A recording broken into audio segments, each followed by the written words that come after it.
اللہ وبرکاتہ۔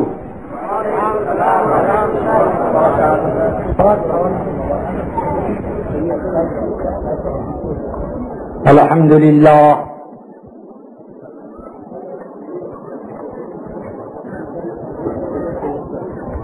الحمد للہ العلی العظیم الکبیر الاکبر،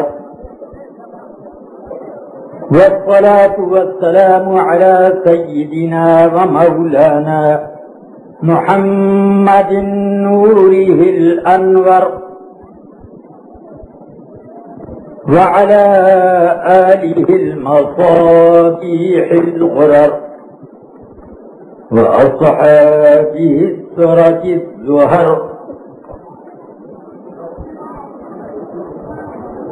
صلاة ينور بها وجوهنا وصدورنا وقلوبنا وقبورنا، أما بعد، فأعوذ بالله من الشيطان الرجيم، بسم الله الرحمن الرحيم،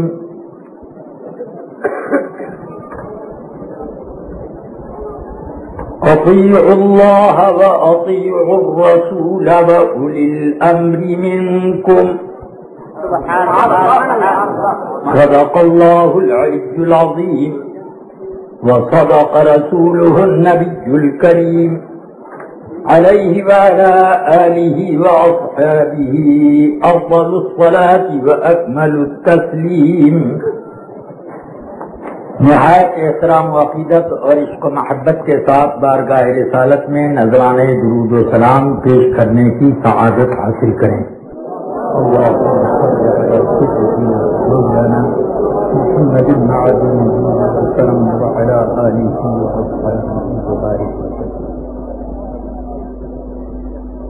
اللہ تعالی کا بے حساب کرم ہے کہ ہمیں اس نے انسان بنایا، اور اس سے بڑا احسان یہ ہے کہ ہمیں دولت اسلام سے مالا مال کیا۔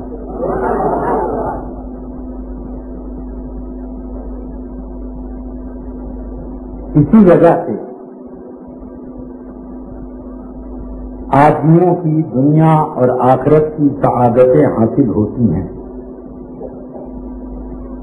قرآن مجید میں لوگوں کی فلاح اور کامیابی کا راز اللہ و رسول کی اطاعت و فرمانبرداری کو قرار دیا گیا ہے۔ رفیقان گرامی، ہم سب اہل سنت و جماعت صحابہ کرام کے زمانے سے اہل سنت و جماعت کہلاتے ہیں۔ مسلم شریف کے مقدمے میں یہ ذکر کیا گیا کہ ہم لوگ عبداللہ ابن عباس رضی اللہ عنہما، جو کہ رسول پاک کے چچاداد بھائی بھی ہیں اور آقا کائنات کے صحابی بھی، کہتے ہیں جب ہم لوگ حدیثوں کا نام سنتے تو ہمارے کان ادھر متوجہ ہو جاتے، لیکن جب سے لوگوں نے اونچے نیچے ہر راستے کو اختیار کرنا شروع کر دیا، بہائی ہاتھ تو ہم لوگ بہت سوچ سمجھ کر کے حدیثیں سنتے ہیں۔ اگر دیکھتے ہیں کہ اہل سنت و جماعت میں سے ہے تو بات سنتے ہیں، اور اگر اس میں سے نہیں ہے تو اس کی طرف سر نہیں اٹھاتے۔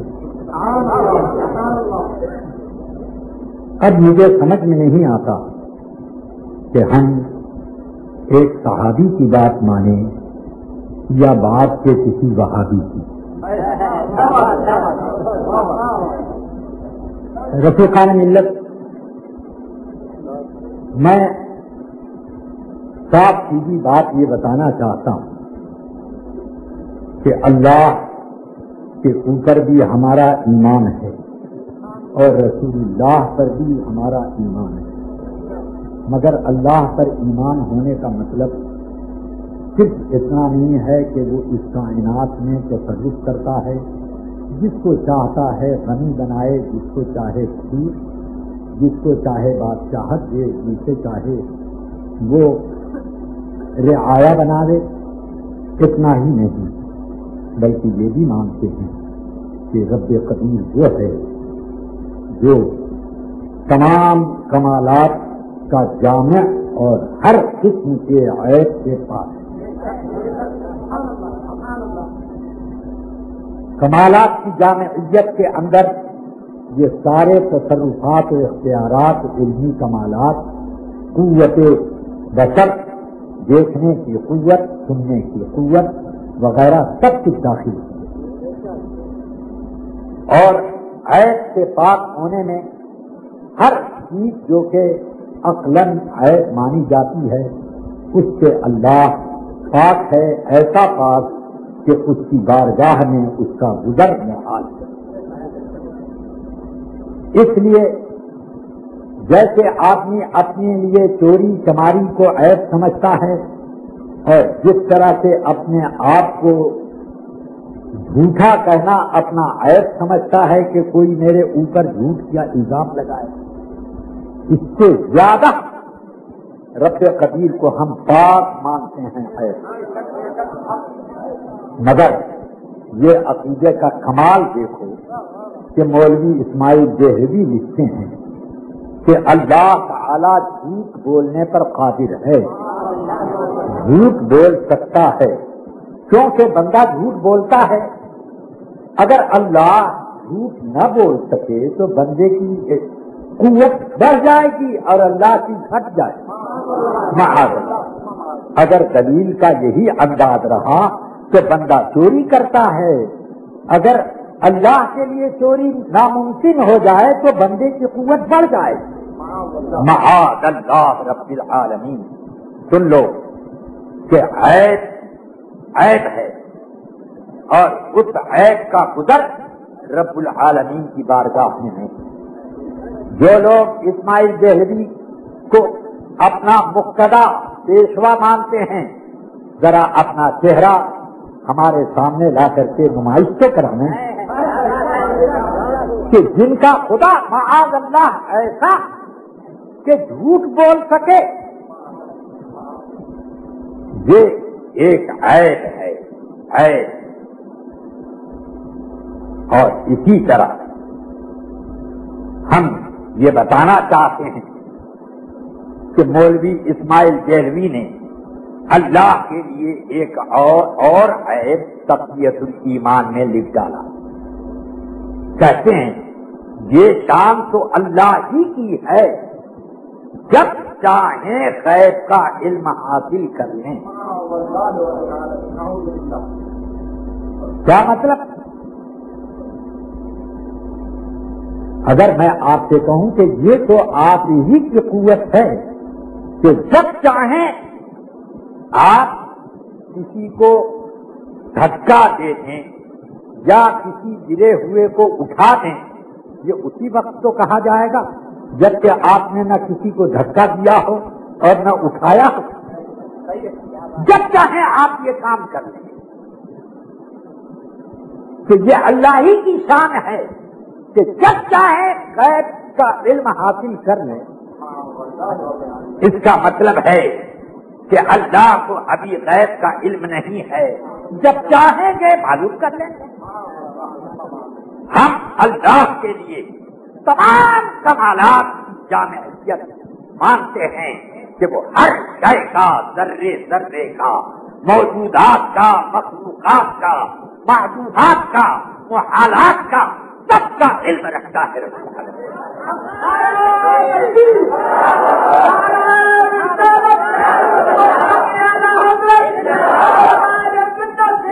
خود رب قدیر نے ارشاد فرمایا میرے پروردگار نے کہ عالم الغیب والشہادہ، ہر غیب کو وہ جانتا ہے اور ہر شہادت یعنی حاضر چیز کو بھی جانتا ہے۔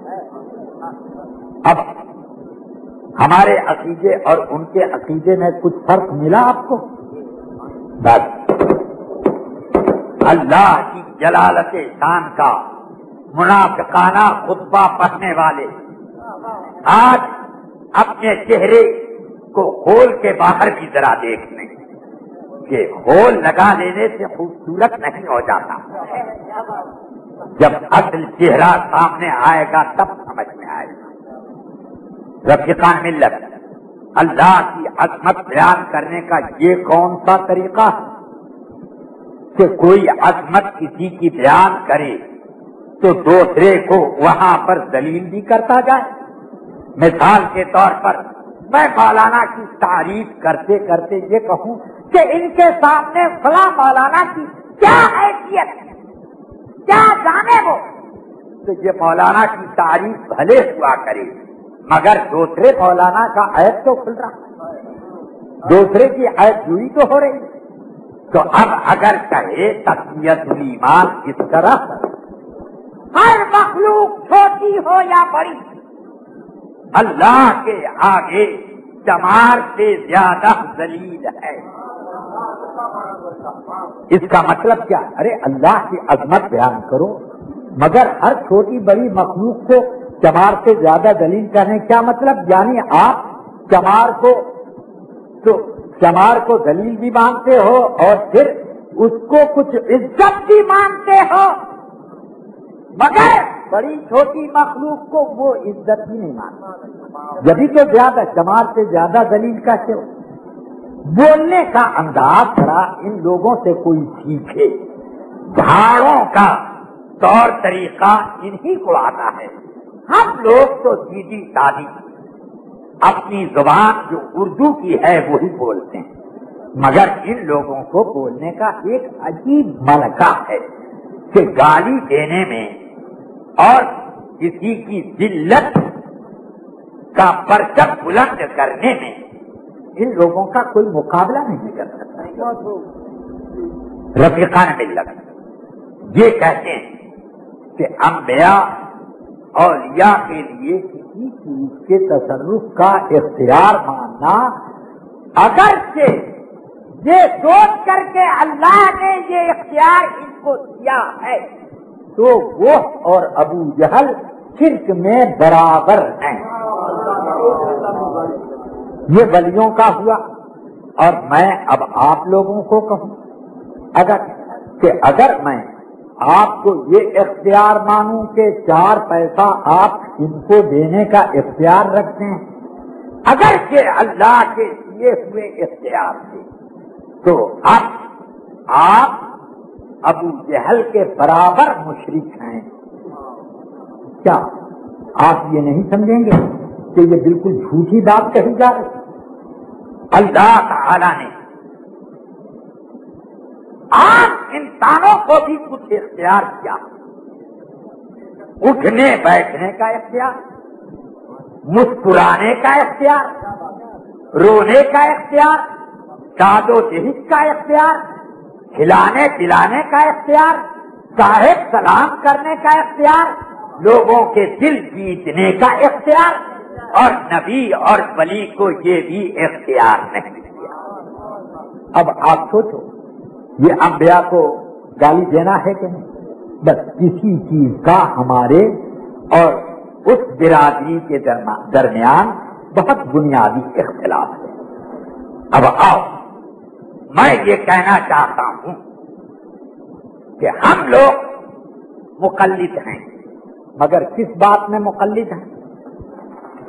مسائل ظنیہ، جانتے ہیں ظنی مسائل اور قطعی مسائل، دونوں کا فرق آپ سمجھ لیں. قطعی مسائل وہ ہیں کہ جو آفتاب کی طرح روشن، اللہ ایک ہے، محمد مصطفیٰ صلی اللہ علیہ وسلم اللہ کے رسول ہیں، قیامت آئے گی، تقدیر مقرر ہے، فرشتے اللہ کی ایک پاکیزہ مخلوق ہیں. سمجھ گئے؟ قرآن اللہ کی کتاب ہے. یہ اس بارے میں کوئی مولوی تو کیا کوئی عام آدمی بھی امام ابو حنیفہ کا مقلد نہیں.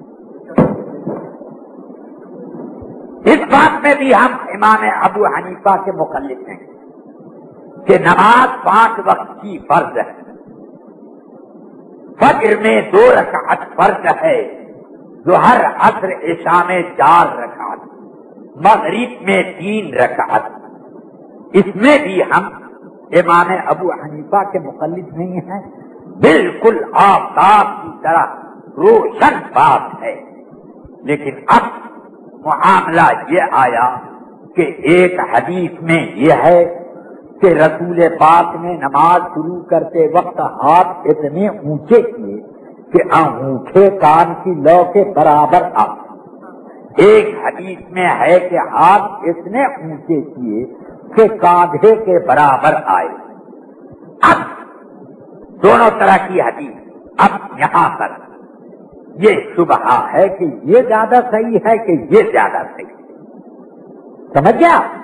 اس میں ہم ابو حنیفہ کے مخالف وہ فیصلہ کریں گے.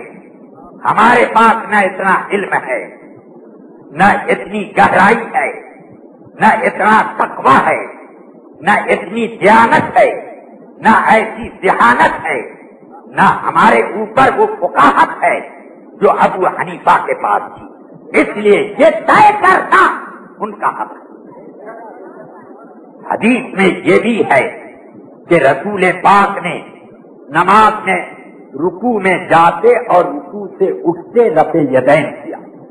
اور حدیث میں یہ بھی ہے کہ نماز شروع کرنے کے وقت رسول پاک نے رفع یدین کیا، پھر لم یقف، اس کے بعد پھر رفع یدین نہیں. اب دونوں باتیں ہیں. ایک حدیث کو ترجیح دی امام شافعی نے اور ایک حدیث کی قوت کا خطبہ پڑھا امام ابو حنیفہ نے. تو جو شافعی کے مخالف وہ رفع یدین کرتے ہیں اور جو ابو حنیفہ کے مخالف وہ رفع یدین نہیں کرتے، اور جو بالکل غیر مخالف وہ دونوں کرتے ہیں. میں کیوں کہتا ہوں کہ دونوں کرتے ہیں؟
کوئی دلیل ہمارے پاس نہیں آئی.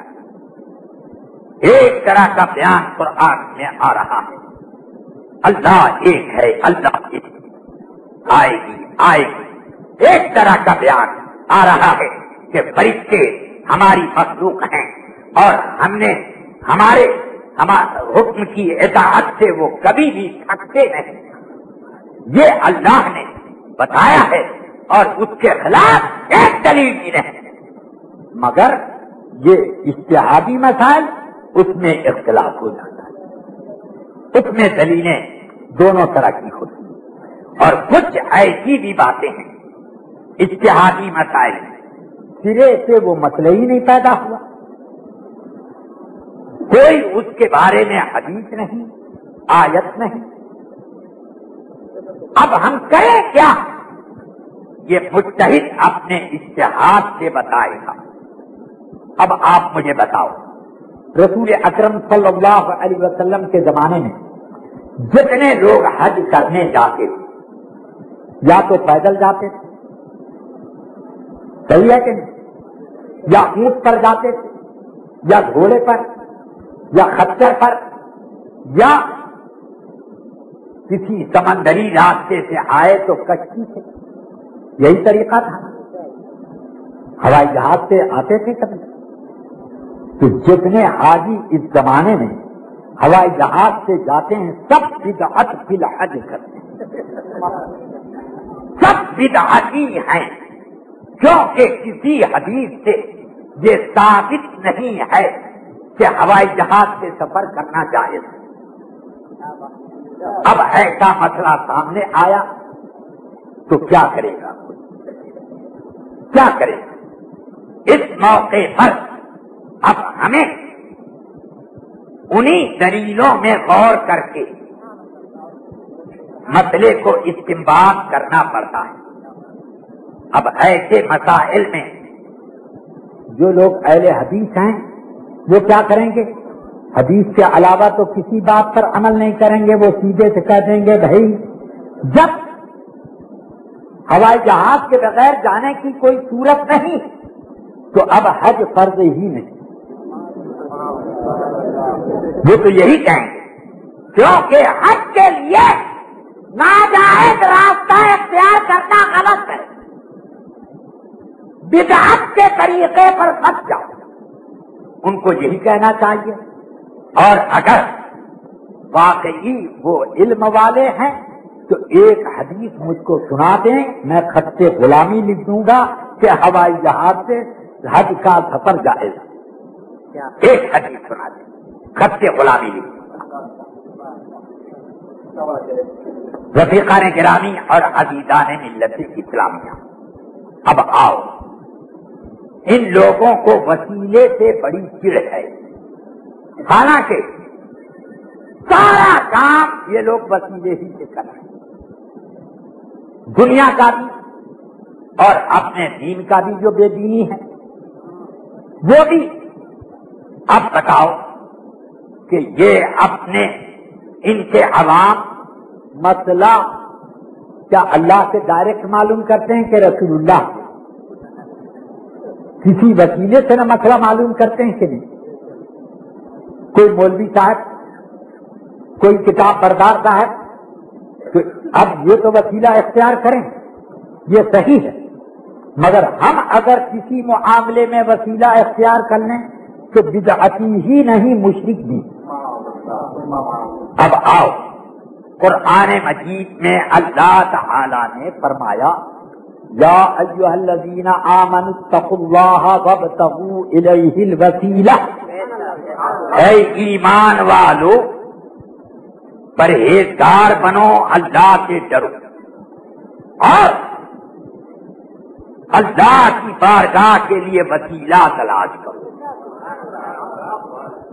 وہ حکم دیتا ہے۔ انہوں نے کہا کہ بھائی وسیلے کا مطلب عمل اختیار کرو، عمل، نیک عمل کو وسیلہ بناؤ۔ میں نے کہا یہ آپ نے نکالا یا اس آیت میں ہے، یا کوئی حدیث ہو تو وہی پیش کر دو کہ یہ وسیلے کا مطلب عمل صالح ہے۔ چلو میں نے مانا کہ نیک عمل بھی وسیلہ ہے، تو وہ خدا ہے یا غیر خدا؟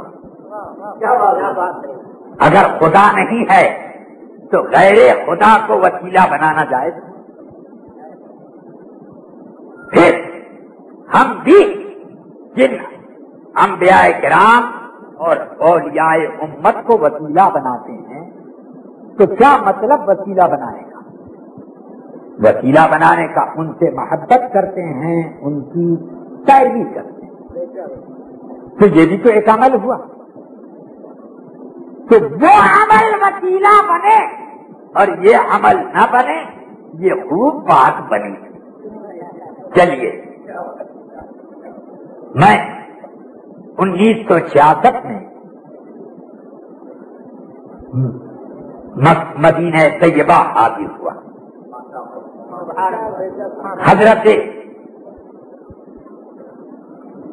سیدی مولانا ضیاء الدین صاحب خلیفہ اعلی حضرت علیہ رحمت و رضوان کی زیارت کا شرف حاصل ہوا۔ روز آنا ان کی بارگاہ میں 1 یا 2 یا 3 مرتبہ حاضری کا شرف رہتا، تقریباً 25 روز یہی میرا مشغلہ رہا۔ تو میں نے اس بیچ میں ایک روز دریافت کیا، حضور یہ نجدیوں کی حکومت آپ کی موجودگی میں یہاں آئی تھی؟ کہاں؟ میں نے کہا آپ کو پریشان نہیں کیا کیا؟ یہاں سے بہت سے علماء کو شہید کر ڈالا، بہتوں کو جیل میں ڈالا اور سزائیں دی، اور مجھے بھی قاضی بلحید جو بڑکا قاضی تھا اس نے بلایا اور بلا کر کے کہا، اے تقول فی الوسیلہ، وسیلے کے بارے میں تم کیا کہتے ہو؟ تو میں نے کہا الوسیلہ تو حق، وسیلہ حق ہے۔ کیف تقول واللہ یقول یا ایھا الذین آمنوا اتقوا اللہ وابتغوا الیہ الوسیلہ اے العمل الصالح، کہ اے ایمان والوں پرہیزگار بنو، اللہ سے ڈرو اور اللہ کے لیے وسیلہ تلاش کرو، یعنی نیک عمل کرو۔ تو میں نے کہا تب حضرت نے کیا جواب دیا؟ کہ میں نے سوچا کہ اگر میں کہوں کہ یہ تو مطلب تم اپنے دل سے کہہ رہے ہو تو بات لمبی ہو جائے گی، اس لیے میں نے کہا ایک بات بتاؤ قاضی صاحب، کہ کیا آپ یقین کے ساتھ بتا دیجئے کہ آپ کا عمل صالح مقبول ہے کہ نہیں؟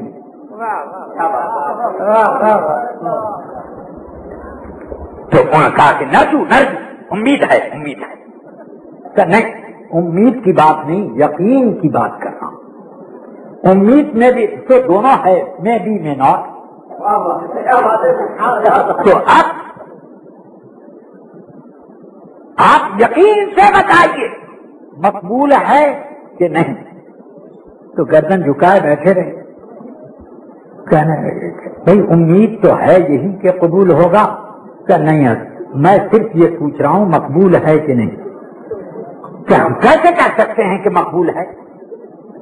کہا کہ تو اب آپ نے اس چیز کو وسیلہ بنایا جس کے مقبول ہونے میں شک ہے، اور ہم نے اس کو وسیلہ بنایا کہ جو اس کے مقبول ہونے میں شک کرے تو کافی ہو جائے۔ بولیے آپ کا وسیلہ زیادہ مضبوط یا ہمارا؟ تو کہنے لگے، فرمانے لگے، اس کے بعد مرحبا مرحبا جائیے، اتنا کہ جائیے۔ تو اب میں بھی ان کے سامنے یہی ایک انداز بیان رکھ کر پوچھتا ہوں، رفیقان ملت، جب صحابہ کرام پر کوئی مصیبت آئی تو ضرور وہ اللہ سے دعا بھی کرتے، مگر کیا رسول اللہ سے کبھی فریاد کی کہ نہیں؟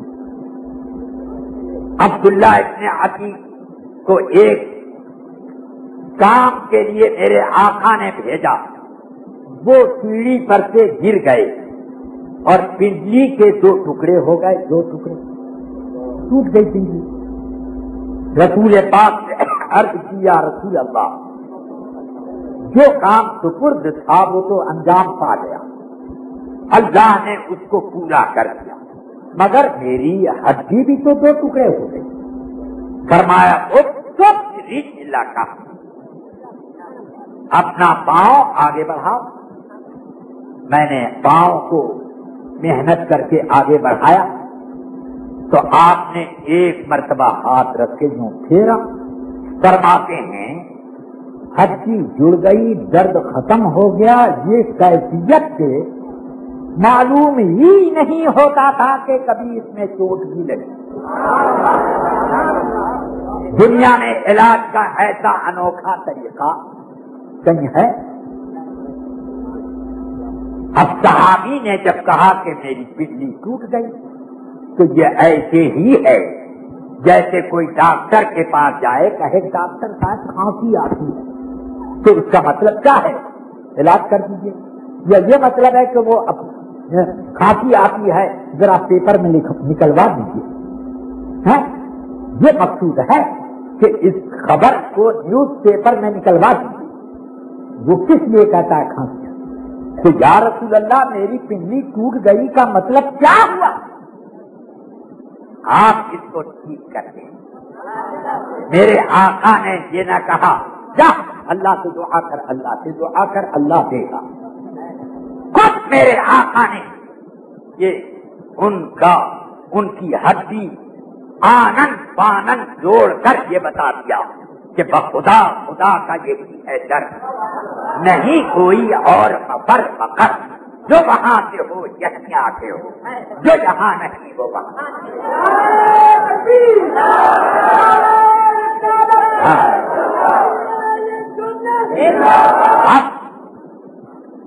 ایسا ایک واقعہ نہیں، کتنے واقعات۔ حضرت ابو قتادہ انصاری کی آنکھ نہیں، قتادہ ابن نعمان کی آنکھ جنگ احد میں ایسا بھالا لگا کہ یہ کٹ گئی، کپوٹے کٹ گئے اور آنکھ باہر لٹک آئی۔ لوگوں نے کہا جلدی آپریشن کر کے آنکھ نکالو، دبا دو۔ انہوں نے کہا خبردار کوئی ہاتھ نہ لگائے، مجھے رسول پاک کی خدمت میں لے چلو۔ کتنے بڑے شرک کے علم بردار نظر آتے ہیں۔ ہم انہی صحابہ کے طریقے پر ہیں، چاہے تو مشرک کا ہو چاہے جو سمجھ میں آئے گا۔ انہوں نے کہا مجھے رسول پاک کے یہاں لے جاؤ، لے گئے۔ فرمایا کیوں نہیں اپنی آنکھ کٹوا کے دوا بھروا لیتے؟ نہیں یا رسول اللہ، میں جوان ہوں، میں نہیں چاہتا کہ میں کانا کہا جاؤں، کرم فرما دیں سرکار۔ تو میرے آقا نے ہتھیلی پر لعاب دہن لگا کر آنکھ کے بیلا ہتھیلی پہ رکھا، پھر لعاب دہن اندر بھر دیا اور آنکھ اندر دھکیلی، اور فوراً آنکھ ٹھیک ہو گئی، نہ درد نہ تکلیف، بلکہ جو دیکھتا وہ کہتا اے قتادہ تمہاری اس آنکھ سے زیادہ یہ زیادہ خوبصورت نظر آتا ہے۔ کیوں؟ تاکہ یہ فرشتوں نے بٹھائی اور یہ محبوب رب العالمین نے لگائی۔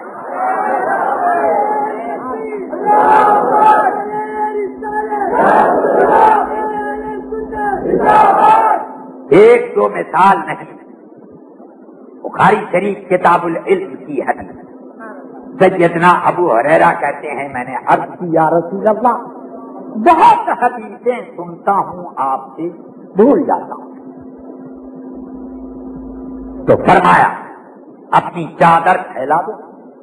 میرے آقا نے، انہوں نے چادر پھیلائی، آقا نے دونوں ہاتھ ملائے، کچھ بھی نہیں ہاتھ میں، دیکھنے میں کچھ نہیں، اور دونوں ہاتھ اڈھیل دیے چادر میں۔ فرمایا ضمہ الی صدرک یا ابا ہریرہ، چادر اٹھا کر سینے سے لگا لو۔ فرماتے میں نے ایسا کیا تو کیا نتیجہ نکلا؟ وما نسیت بعد شیئا سمعته من رسول اللہ صلی اللہ علیہ وسلم۔ اب میں ایک بات بھی، ایک لفظ بھی رسول پاک کا سنا ہوا بھولا نہیں ہوں، سب یاد آ گیا، اور اس کے بعد جتنا سنا سب یاد، لفظ بلفظ یاد، انداز بیان یاد، موقع فرمان یاد، سب یاد۔ اب ذرا دیکھو، مدد بھی مانگنے والا مانگ رہا ہے اور مدد کرنے والا مدد بھی کر رہا ہے، اب مجھے بتاؤ کہ رسول پاک کیا اس طرح سے لوگوں کی مدد کر کر کے ان کی ہمت افزائی نہیں کر رہے ہیں کہ مانگا کرو مانگا کرو؟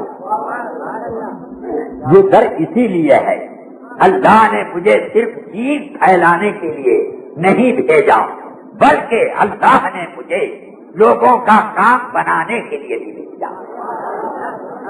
آج لے ان کی بنا، آج مدد مانگ ان سے، پھر نہ مانیں گے قیامت میں اگر مان گیا۔ میں نے چند حدیثیں سنائی، ان میں سے ایک کا حوالہ بخاری سے دیا اور کے حوالے میں نے ابھی محفوظ رکھے ہیں، کوئی باگر بندہ ہوگا آ کے بیان کرے تو میں بھی اب ان جگہوں کو کتاب سے دکھا دوں۔ اب آئیے، وقت کا میں اس لیے سمیٹ کے بات کر رہا ہوں، ورنہ بہت سے ابھی موضوعات بچے ہیں۔ اب ان لوگوں کو سب سے بڑی چڑھ اس بات کی ہے کہ ہم لوگ غیر مقلد ہیں تو یہ لوگ کیوں نہیں ہو جاتے؟ ہے بالکل ایسی ہی مثال کہ لوگوں نے کبڑے سے پوچھا، اے کبڑے کیا تو یہ پسند کرتا ہے کہ اللہ تیری چیز سیدھی کر دے؟ کہ نہیں، یہ پسند نہیں کرتا، میں یہ چاہتا ہوں کہ ساری دنیا کبڑی بنا دے جائے تاکہ میرے اوپر کوئی ہنسنے والا نہ رہے۔ ہاں، تو اس لیے یہ کبڑا چاہتا ہے کہ یہ سب کبڑے بن جائیں، سب کبڑے ہو جائیں۔ اب آؤ میں بتاؤں کہ تقلید کے بارے میں آپ کہتے ہو کہ تقلید کیوں کرتے ہو؟ کیا صحابہ کرام میں تقلید کرنے والے لوگ نہیں تھے؟ رسول اکرم صلی اللہ علیہ وسلم کے صحابہ میں سیدنا عمر فاروق، مولا علی، عبداللہ ابن مسعود، سعد ابن ابی وقاص، عمار ابن یاسر، عبداللہ ابن عباس، یہ کون لوگ ہیں؟ زید ابن ثابت، معاذ ابن جبل، یہ کون لوگ ہیں؟ ان کے مقلد نہیں تھے لوگ؟ صحابہ کرام میں بٹے ہوئے تھے لوگ، کچھ ابن مسعود کے مکتب میں، کچھ زید ابن ثابت کے مکتب میں۔ اس لیے ہم نے تقلید کی تو کیا برا کیا؟ اب آؤ میں ایک سناتا ہوں، اس کا جواب، چاہے اس حدیث کو موضوع قرار کر دے کر اور چاہے اس حدیث کو تسلیم کر، دونوں طرح سے میرا چیلنج ہے۔ جو کہ من گھڑت حدیث ہے، مگر من گھڑت ثابت کرنے کے لیے ضیاء المصطفیٰ کے سامنے دل گردہ لے کے آنا ہوگا، اور اگر اس کا مطلب میں نے غلط سمجھا تو وہی تم صحیح کرو۔ رسول اکرم سید عالم صلی اللہ علیہ وسلم کا ارشاد ہے، رضیت لامتی ما رضی بہ ابن ام عبد، میں اپنی امت کے لیے وہ کام پسند کرتا ہوں جس کام کو عبداللہ ابن مسعود پسند کرے۔ کیا بات، کیا رسول پاک یہ تعلیم نہیں دے رہے ہیں کہ عبداللہ ابن مسعود کی تقلید کرو؟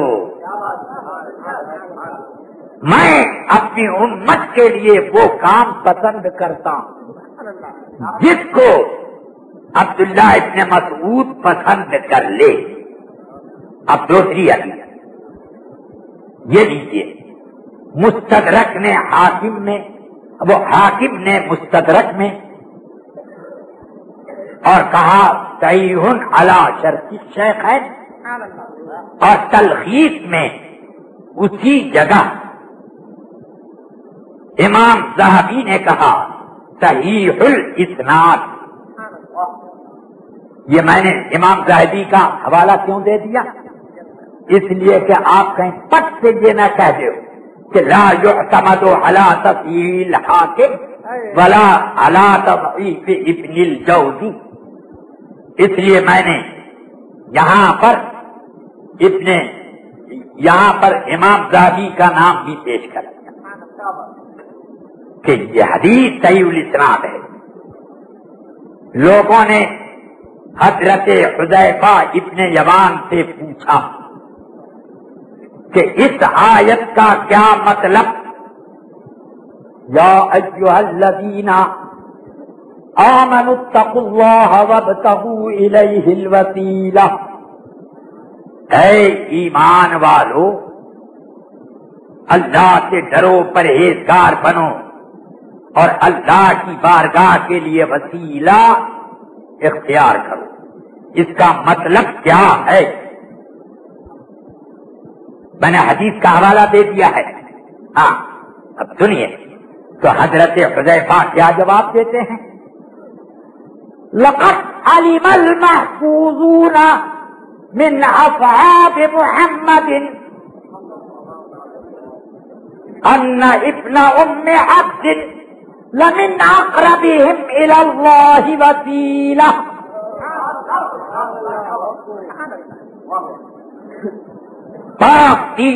پاک تیرت صحابہ کو یقین سے یہ معلوم تھا کہ عبداللہ ابن مسعود اللہ کی بارگاہ کے قریب ترین وسیلوں میں سے ایک ہیں.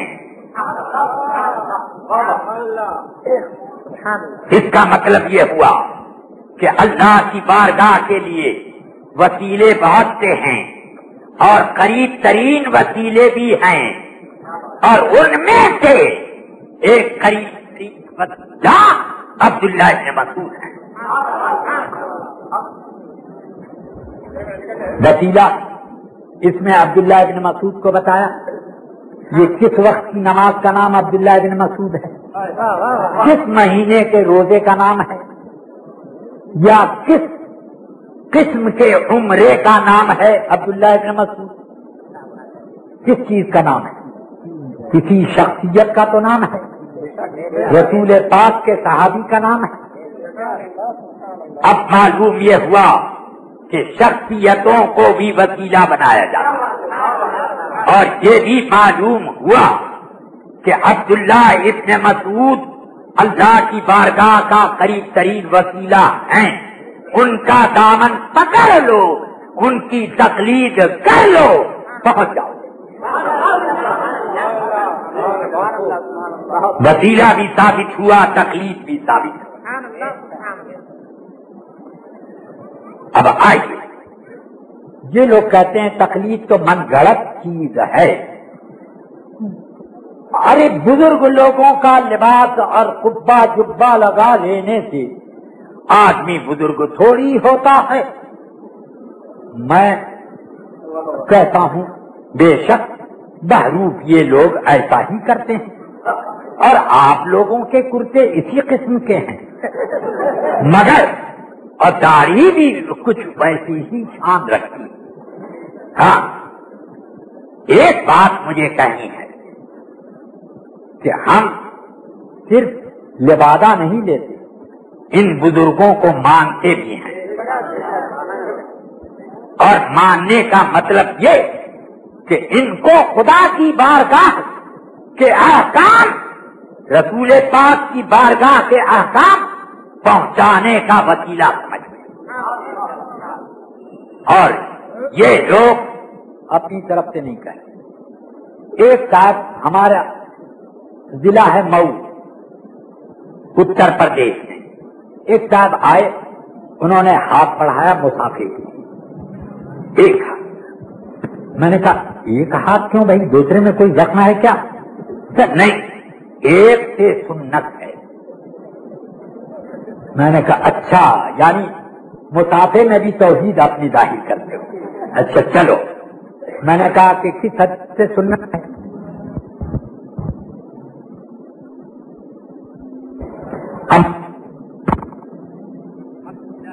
مسعود رضی اللہ عنہ صلی اللہ علیہ وسلم نے مجھے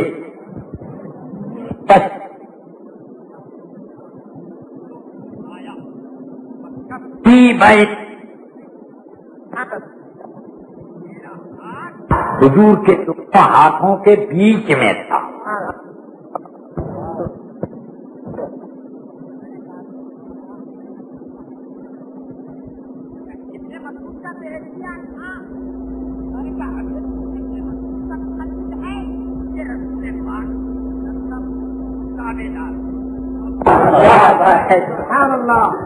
حدیث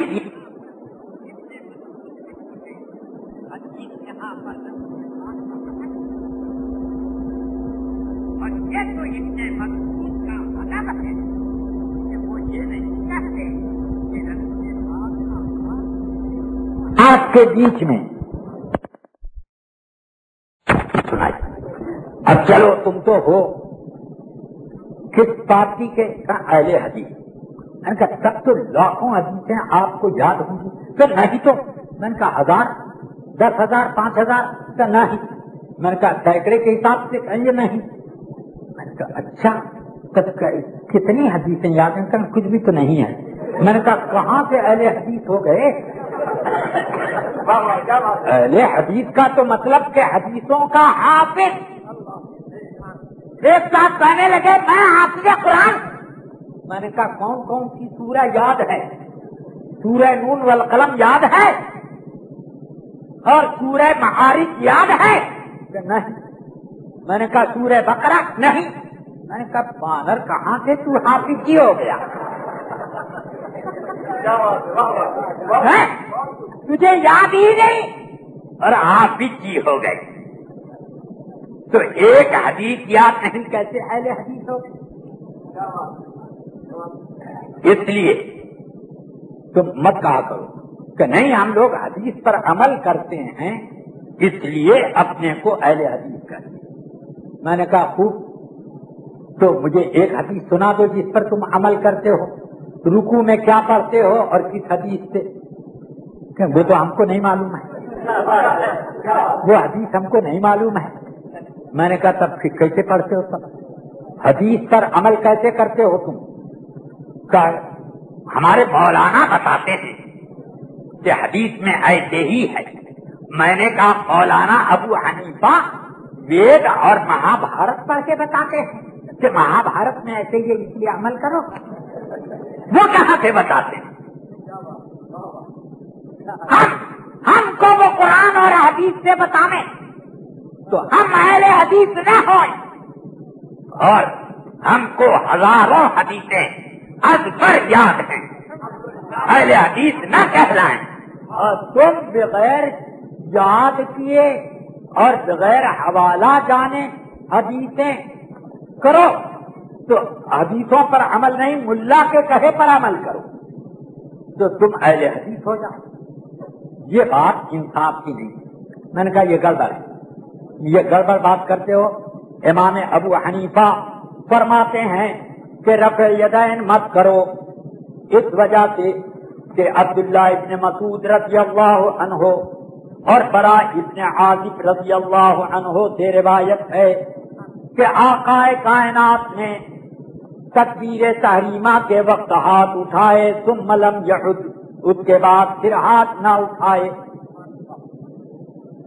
اور اسی طرح ابن مسعود نماز پڑھتے تھے اور ابن مسعود وہ ہیں کہ صحابہ میں ناسخ اور منسوخ جاننے میں پیشرو مانے جاتے ہیں.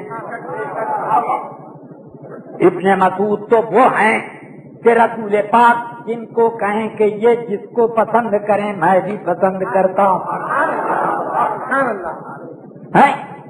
ابن مسعود وہ ہیں جو صف اول میں کھڑے ہوتے تھے اور عبداللہ ابن عمر ابو حمید ساعدی وغیرہ یہ صف دوم اور سوم میں کھڑے ہوتے تھے.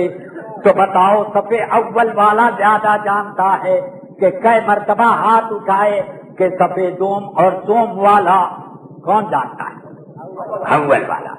کہ رسول پاک نے ارشاد فرمایا لِيَلِيَنَّنِي أُولُو الْأَحْلَامِ مِنْكُمْ وَالنُّهَىٰ مجھ سے قریب وہ لوگ کھڑے ہوا کریں جو تم میں زیادہ ہوشیار اور پختہ عقل رکھتے ہیں۔ ابن مسعود پختہ عقل والوں میں شمار ہوتے تھے۔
جیسے چنچل گھوڑوں کی دمیں لہراتی ہیں، اسکنوا فی الصلاۃ، نماز میں پرسکون رہو۔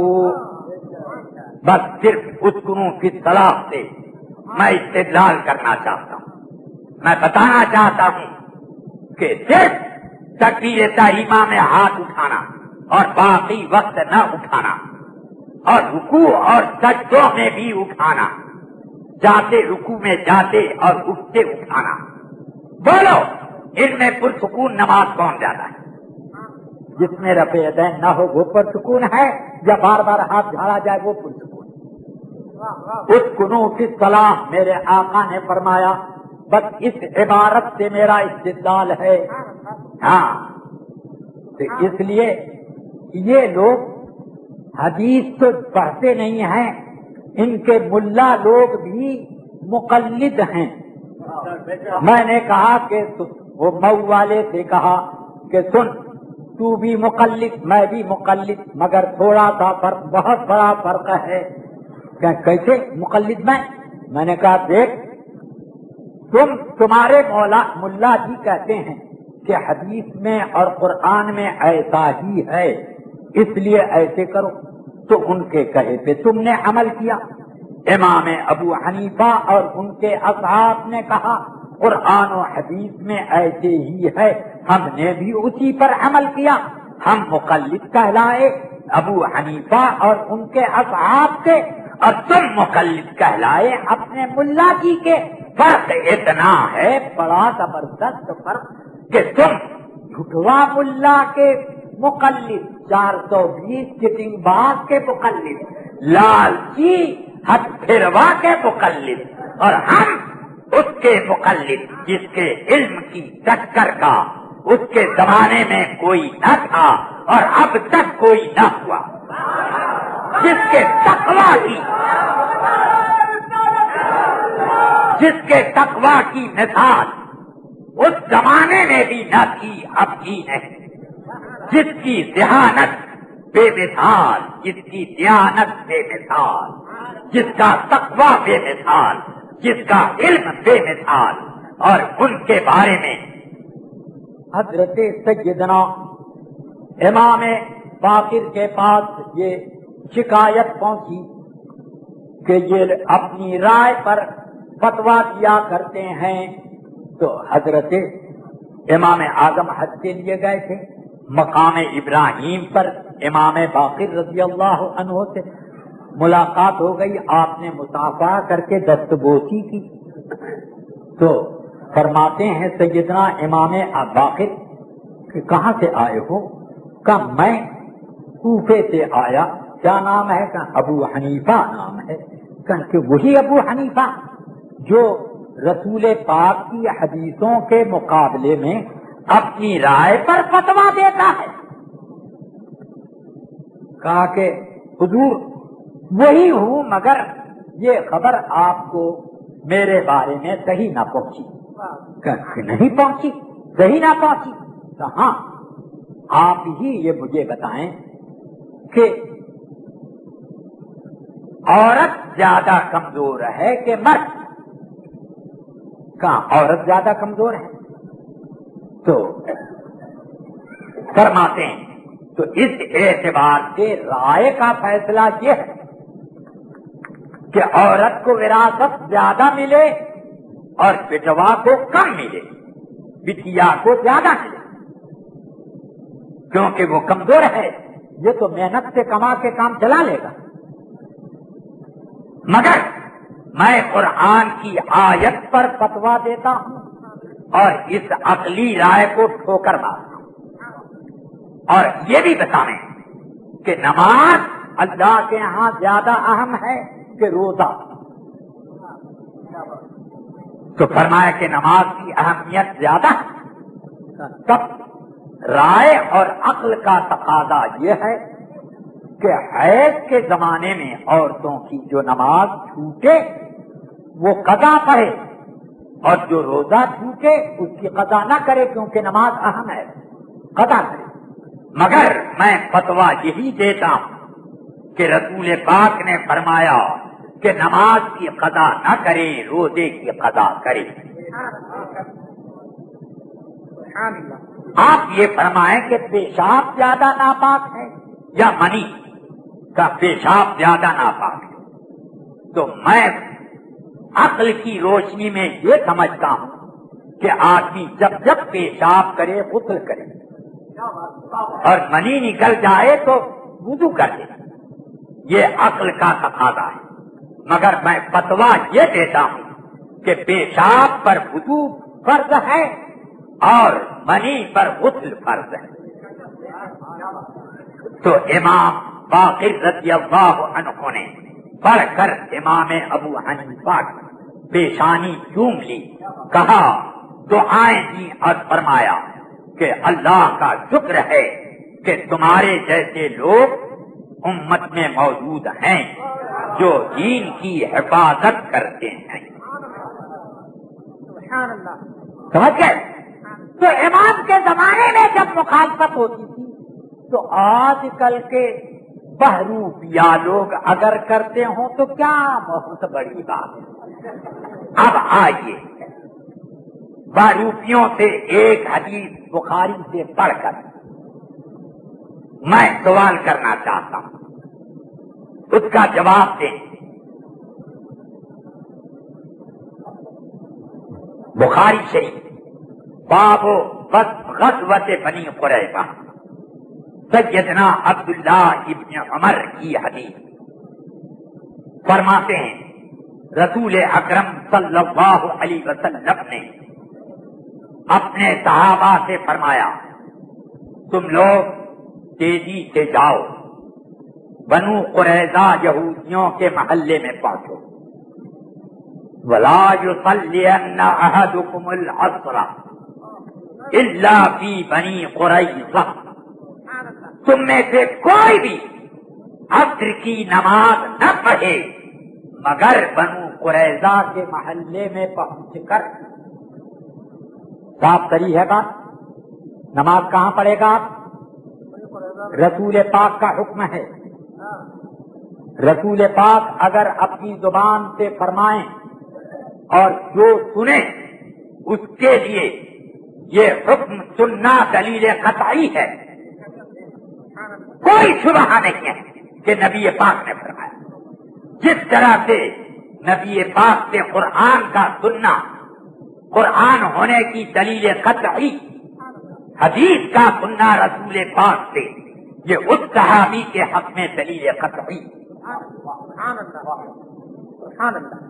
میرے آقا نے فرمایا تم میں سے کوئی بھی عصر کی نماز ہرگز نہ پڑھے، لا یصلین، نون تشدید کے ساتھ، نون مشدد جو آتا ہے تاکید کے لیے، ہرگز نماز نہ پڑھے تم میں کا کوئی، یہ نہ کہا اکثر یا بعض یا آدھے، کوئی نہ پڑھے الا فی بنی قریظہ، مگر کہاں؟ بنو قریظہ پہنچ کر۔ اب اس لیے عصر کا وقت آئے یا جائے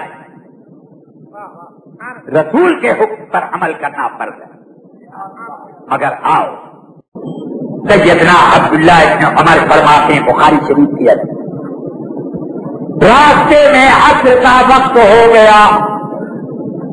اب صحابہ میں دو گروپ ہو گئے. بعض فقہائے صحابہ نے کہا کہ ہم نماز نہیں پڑھیں گے جب تک کہ بنو قریظہ نہ پہنچ لیں، اور بعض فقہائے صحابہ نے کہا کہ ہم تو نماز پڑھیں گے. وَلَمْ يُرِدْ مِنَّا ذَلِكَ، رسول پاک صلی اللہ علیہ وسلم کا مطلب یہ نہیں تھا کہ نماز قضا کر دینا، مطلب یہ تھا کہ جلدی پہنچو. یہ مطلب نہیں تھا کہ قضا کرنا. مطلب حدیث میں نہیں ذکر ہے، مطلب حدیث کے الفاظ میں نہیں ذکر ہے جو حضور نے فرمایا. یہ صحابہ نے اپنے اجتہاد سے نکالا. ایک جماعت فقہائے صحابہ یہ کہہ رہی ہے کہ جو الفاظ حدیث ہیں وہی مطلب. دوسرے لوگ کہتے ہیں وہ بھی فقیہ نہیں، وہ مطلب ہرگز نہیں. مطلب یہ ہے کہ جلدی پہنچو. دونوں نے اجتہاد کیا. آپ رسول اکرم صلی اللہ علیہ وسلم کے صحابہ میں سے ان کے ماننے والوں نے نماز پڑھ لی، ان کے والوں نے نماز نہیں پڑھی. بعد میں جب آقا کائنات بنو قریظہ کے محلے میں پہنچے تو لوگوں نے اپنے اس اختلاف کا اور اپنے اس قضیے کا ذکر کیا رسول پاک سے. یا رسول اللہ، آپ کی حدیث کے معاملے میں ہم نے تو کہا کہ پڑھیں گے نماز، انہوں نے کہا نہیں پڑھیں گے، انہوں نے کہا ہم نہیں پڑھیں گے، حضور کا مطلب یہی ہے، اور ان لوگوں نے پڑھ لی. اب تو حدیث کے الفاظ یہ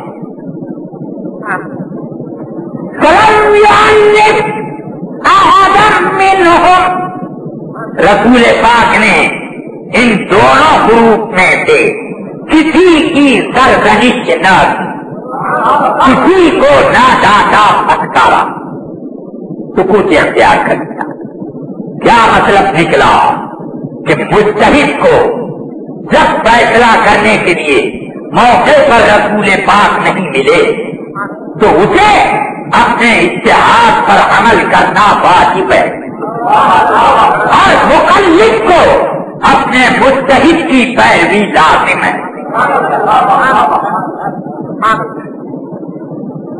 اب داروپیے لوگ اس حدیث کا جواب دیں اور جو مسئلہ میں نے نکالا اس کو اگر ہمت ہو تو چاقو سے کاٹ کر کے دکھائیں.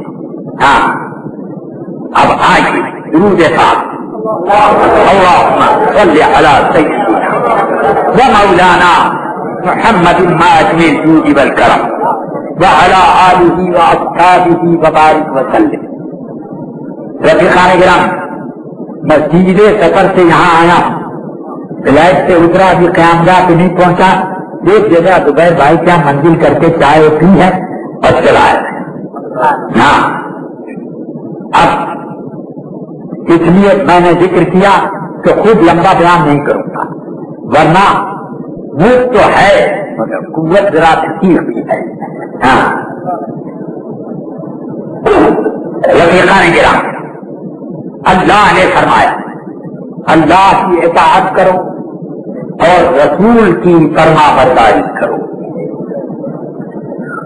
وَأُولِي الْأَمْرِ مِنْكُمْ، تم میں جو حکم نافذ کرنے والے ہیں ان کی بھی فرما برداری کرو. سوال میرا یہ، اللہ اور رسول کی فرما برداری کے بعد یہ تیسرے گروپ کا ذکر کیوں ہوا؟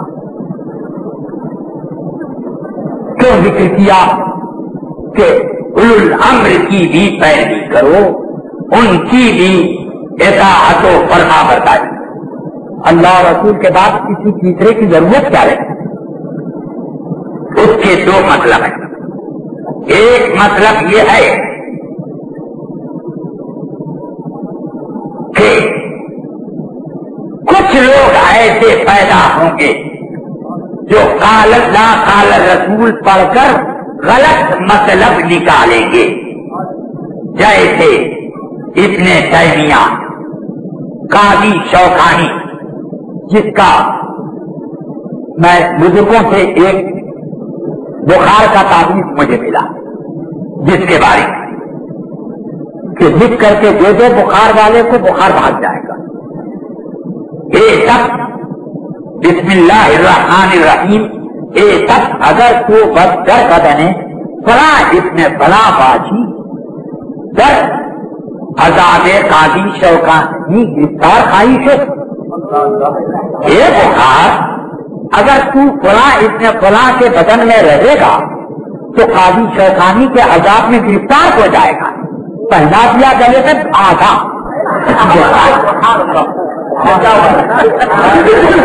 یہ کام قاضی شوکانی کا ہے، عبد الرحمان مبارک پوری کا ہے، حدیثوں کے غلط مطلب نکالنے کا، سمجھا؟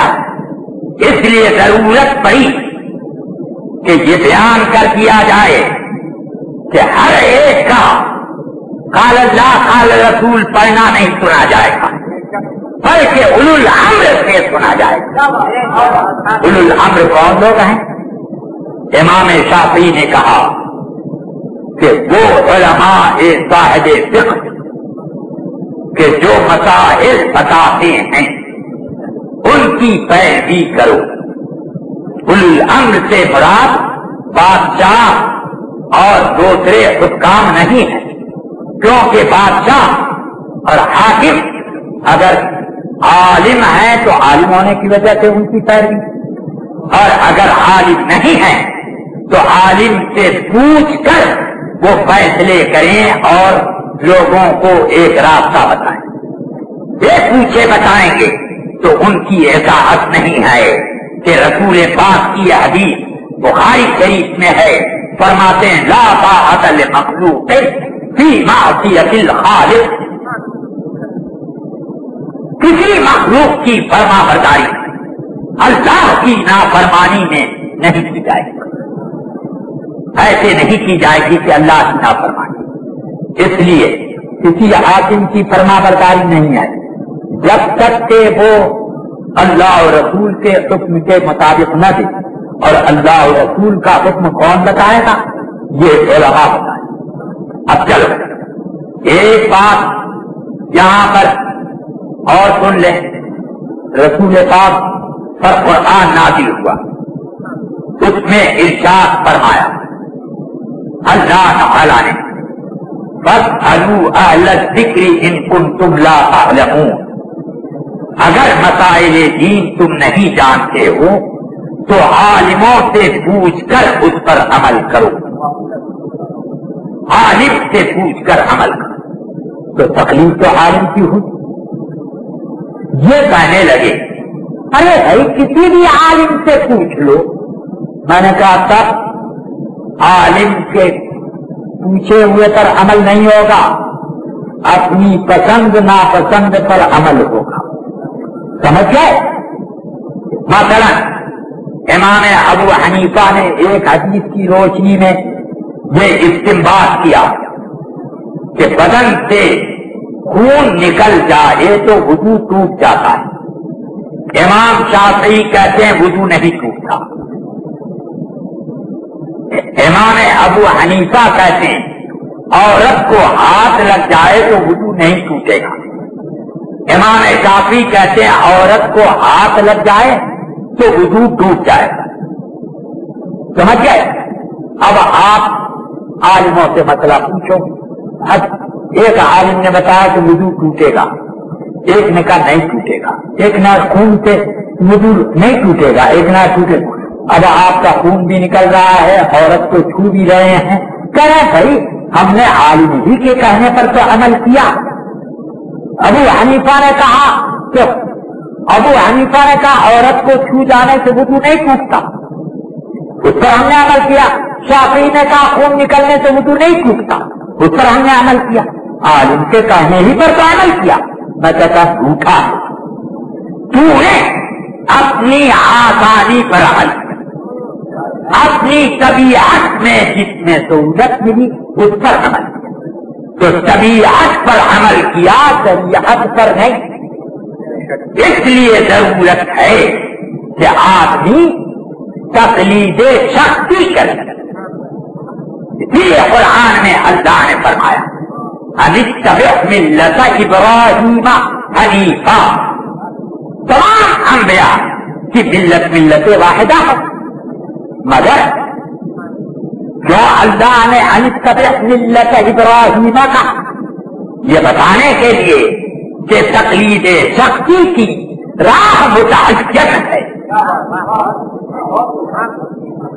خاص طور سے اس زمانے میں جبکہ لوگ شریعت سے زیادہ طبیعت کا اہتمام کرتے ہیں۔ ایک مسئلہ یہاں پوچھا، وہاں پوچھا، وہاں پوچھا، وہاں پوچھا، ایک صاحب نے کہہ دیا طلاق نہیں پڑی، ایک نے کہا کہ ایک پڑی، ایک نے کہا کہ 3 پڑی، تو اب کہتے ہیں یار وہی ٹھیک ہے، نہیں پڑی اسی پر چلو۔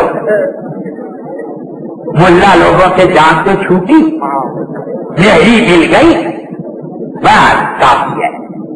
تو یہ عمل شریعت پر نہیں ہے، بلکہ ایسے موقع پر ضروری ہے کہ جو سب سے زیادہ متدین صاحب فتویٰ عالم ہے اس کی طرف سب فتوے لے کر مراجعت کرے۔ نواب رامپور کے سامنے ایک مقدمہ پیش ہوا وراثت کے حقوق کا۔ اب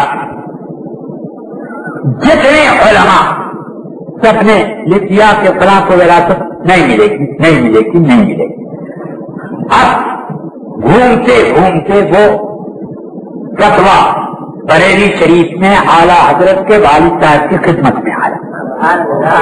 وہ کسی اہم فتوے میں مصروف تھے، انہوں نے فرمایا بغل والے کمرے میں چلے جاؤ، وہاں مفتی صاحب بیٹھے ہیں، ان سے لکھوا دو۔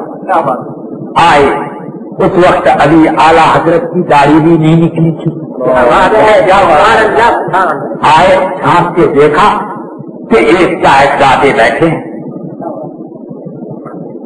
واپس آتا حضور وہاں کوئی مفتی صاحب نہیں ہے، کہ ہیں تو بیٹھے ہوئے مسند پر، کہ نہیں حضور وہ مسند پر ایک صاحب زادے بیٹھے ہیں اور کوئی نہیں، کہ وہی ہے مفتی صاحب، ان کو دے دو۔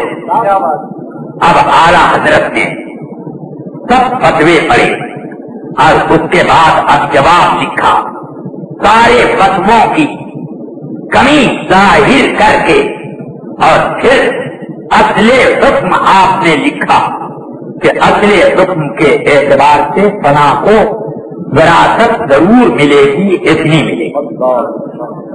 اب نواب رامپور کے سامنے مقدمہ گیا اور یہ سارے فتوے پیش کیے گئے۔ مدعی صاحب نے کہا دو صاحب کے، ایک کا فتویٰ، ایک صاحب الجواب الصحیح لکھتے ہیں، انہی کا ہے، اور باقی تو سارے علماء وراثت سے معروم کر رہے ہیں، کوئی ہمارا نقصان نہیں۔ اب نواب صاحب نے سب کا ڈالا، پڑھنے کے بعد کہا کہ ارے یہ دو صاحب نے کیوں اس کے خلاف فتویٰ دیا؟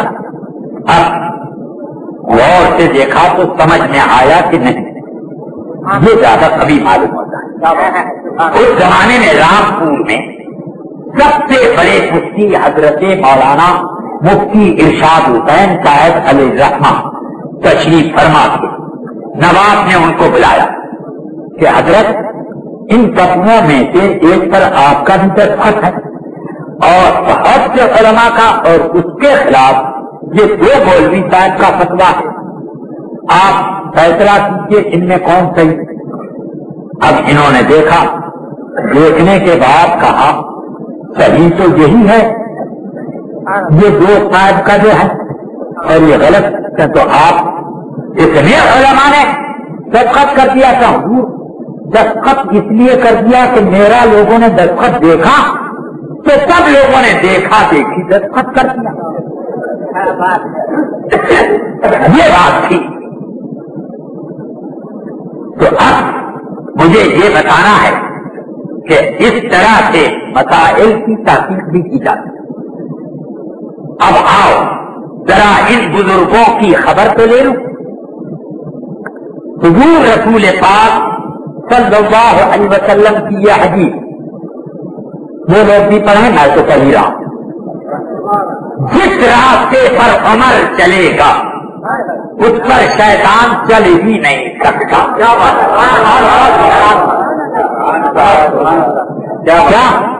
جس راستے پر حضرت عمر کے زمانے میں تمام صحابہ کا اجماع ہوا ہے کہ تراویح کہہ رکعت کتنی 20 رکعت۔ اب جو 20 رکعت نہ پڑھ پاوے وہ کیا ہے؟ عمر کے راستے پر چلنے سے معذور ہے۔ کیا ہے؟ میں کچھ نہیں کہوں گا، آپ لوگ اپنے دل میں سوچ لیجیے۔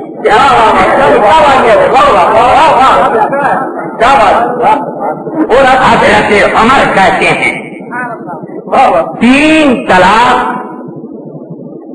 فرماتے ہیں، طلاق کے معاملے میں سستی اور غور و فکر کا حکم ہے۔ جو شخص جلدی جلدی طلاقیں دے گا، طلاق طلاق طلاق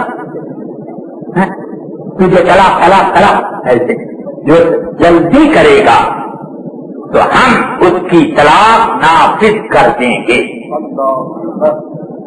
تینوں طلاقیں پڑ جائیں گی۔ سمجھ گئے؟ یہ کہتے ہیں نا 1000 بھی تھے 1 مہینے کے اندر تو 1 ہی پڑے۔ میں کہا بھائی 1 ہی کیوں باقی رکھتی، سرے سے سب ختم کر جاتے۔ چلو 1 ہی پڑے۔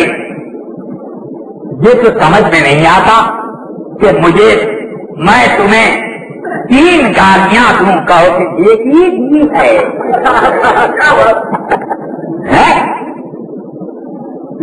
حضرت عمر نے ان کے زمانے کے تمام صحابہ نے فتویٰ دیا کہ 3 پڑے۔ یہ عمر کا راستہ ہے، جو اس پر نہ چلے کیا ہے؟ میں کچھ نہیں کہتا، سمجھتا ہوں خوب۔ اب آپ بھی سمجھیں، رسول پاک سرور عالم صلی اللہ علیہ وسلم ارشاد فرماتے ہیں فقیہ واحد اشد علی الشیطان من الف عابد۔ ایک فقیہ شیطان کے اوپر 100 عبادت گزاروں سے زیادہ، 1000 عبادت گزاروں سے زیادہ بڑی مصیبت بن جاتا ہے۔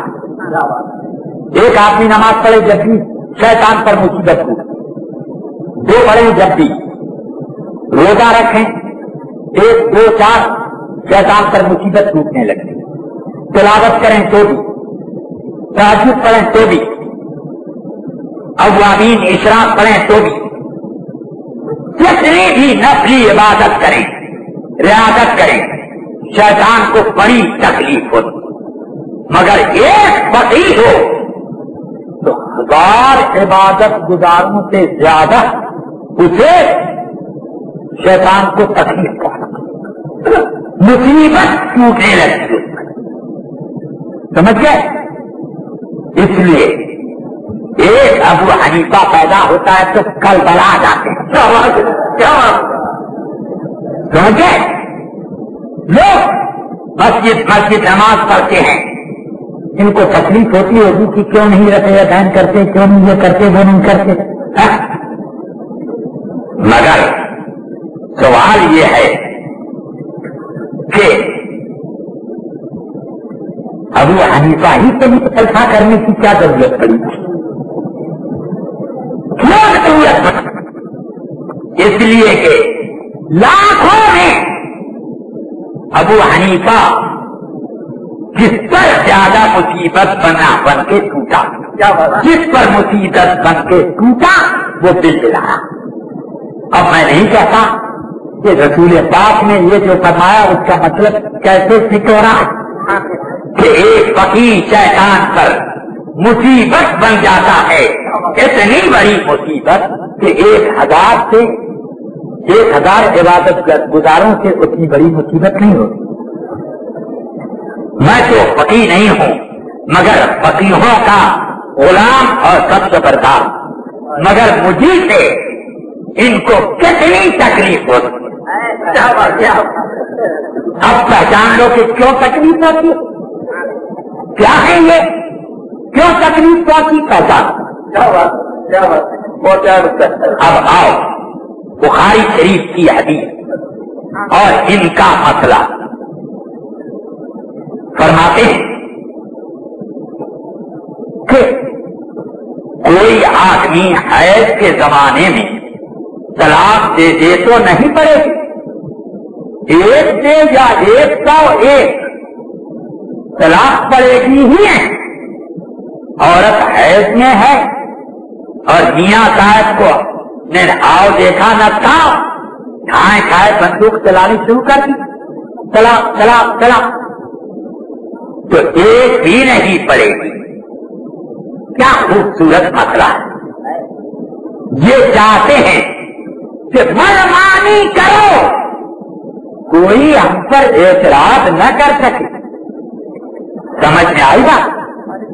اب آؤ بخاری شریف کی حدیث، سیدنا عبداللہ ابن عمر رضی اللہ تعالی عنہ فرماتے ہیں کہ میں نے اپنی بیوی کو طلاق دے دی جب وہ حیض میں تھی، تو رسول پاک کو میرے باپ عمر نے خبر دی تو آپ کا چہرہ سرخ ہو گیا۔ فرمایا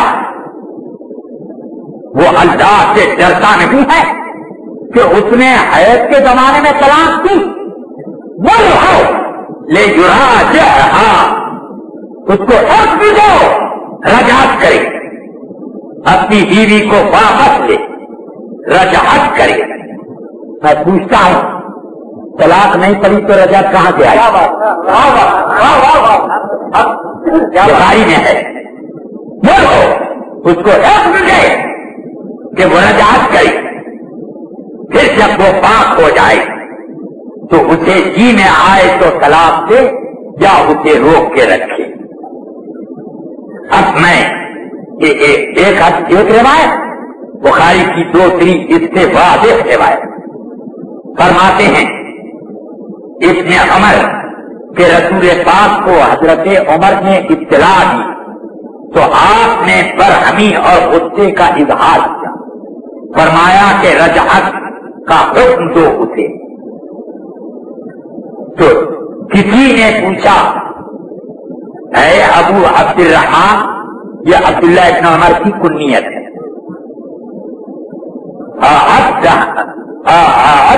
النبی صلی اللہ علیہ وسلم طلاقا، کیا رسول پاک نے اس حیض کے زمانے کی طلاق کو شمار کیا؟ تو کہتے ہیں ہاں، اگر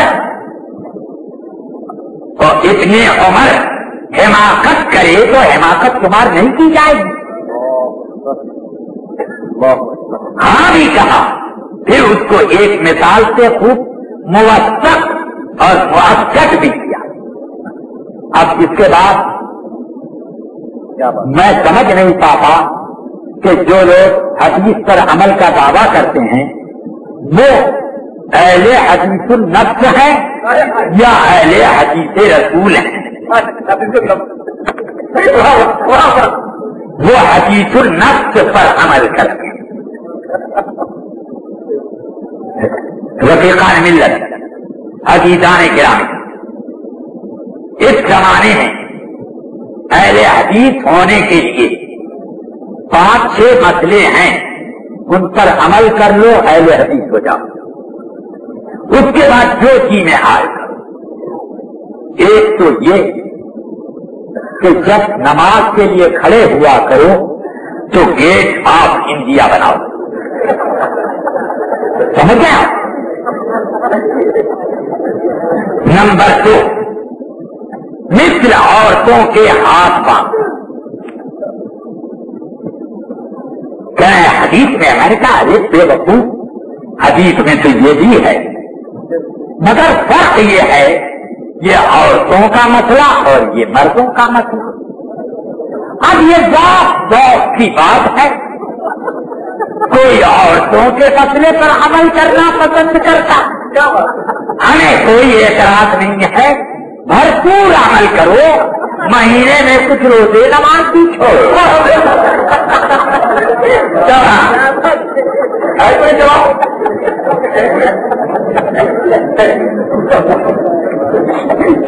تیسری بات، امام کے پیچھے قراءت بھی کر لیا کرو. چوتھی بات، رفع یدین کر لیا کرو. پانچویں بات یہ ہے کہ زور سے آمین کہو. مجھ سے پوچھنے لگے کہ آمین آپ لوگ آہستہ کیوں کہتے ہیں؟ میں نے کہا کہ آمین کے بارے میں قرآن نے فرمایا ہے ادعو ربک تضرعا وخفیہ، اپنے رب سے دعا کرو گڑگڑا کر آہستہ. تو آہستہ تو کہیں گے آمین. تمام نماز کی دعائیں آہستہ پڑھی جاتی ہیں. سبحانک اللہم زور سے پڑھتے ہیں اور التحیات للہ کے پڑھتے ہیں. درود پاک اور اس کے بعد کی معصورہ یا چلا چلا کے پڑھتے ہیں. تو سب آہستہ پڑھتے ہیں.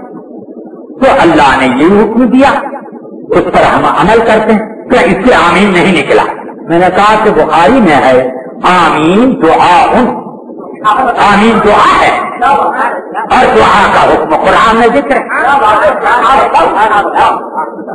کہنے گا بخاری کی حدیث نکالیے، حضور نے زور سے آہستہ سے آمین کہی. میں نے کہا تم ہی دکھا سکو گے کہ زور سے کہی؟ کیا آپ یہاں والی حدیث بخاری میں دکھا دیں گے؟ میں نے کہا یہاں والی تم بخاری میں دکھا دو گے؟ ارے بے وقوف، بخاری تک نہیں، مسلم میں دکھا، نسائی میں دکھا، ابو داؤد میں دکھا، جامع الترمذی میں دکھا، سنن ابن ماجہ میں دکھا تو کیا کتنا میں نے پیش کر. تو مجھ سے خالی بخاری مانگتا، میں اتنی ڈھیل دیتا. میں نے کہا کیوں؟ ابو داؤد میں یہ والی حدیث ہے. بس امام ترمذی نے لکھا کہ حدیث سے ثابت ہے کہ ہاتھ باندھے. علماء میں یہ اختلاف ہے کہ اولا ناک کے نیچے ہے یا اوپر. بعض لوگ ادھر گئے ناک کے اوپر ناک نیچے، مگر انہوں نے تیسرا مسئلہ نہ لکھا کہ بعض علماء گئے سینے پر. یہ نہیں لکھا. تو اس لیے اب کہنے لگے دکھائیے بخاری میں. بھائی دیکھو ایک حدیث تو الامام غیر مغضوب علیہم والضالین آمین فإن الامام یقول. جب امام مغضوب علیہم والضالین کہے آمین تو اس لیے کہ امام بھی آمین کہتا ہے. حضور کو یہ کہنے کی ضرورت کیا پڑی کہ امام آمین کہتا ہے؟ ارے امام اگر زور سے آمین کہتا تو کیا بات، حضور کو بتانے کیا ضرورت؟ اس سے سمجھ میں آیا کہ امام صاحب آہستہ ہی کہتے تھا کہ امام بھی آمین کہتا.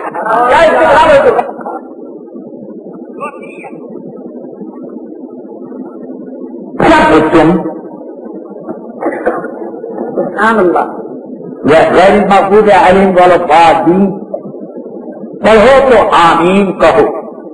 فإنه من وافقت تامینه تامین الملائکۃ غفر له ما تقدم من ذنبہ. خود کا آمین فرشتوں کے آمین کے مطابق ہو جائے، اس کے گزرے ہو جائے. فرشتوں کے آمین کے مطابق ہونے کیا مطلب؟ کبھی فرشتوں کا آمین سنا آپ لوگوں نے؟ سنا ہے؟ اگر نہیں سنا تو اب آپ کا بھی آمین نہ سنا جائے تب مطابق ہوگا، اور وہ نہ سنائے آمین اور آپ سناؤ تو غیر مطابق ہوگا۔ اس وجہ سے خود ٹھیک سے سمجھو۔ کہنے لگے نہیں، وقت کی ادائیگی ایک ساتھ جب مطابقت وقت میں مطابق ہو یا حسن ادا میں کہ دونوں خشوع سے ادا کریں۔ میں نے کہا چل مان لیا، مگر پوری مطابقت تو اس وقت ہوگی جب سب باتوں میں مطابقت،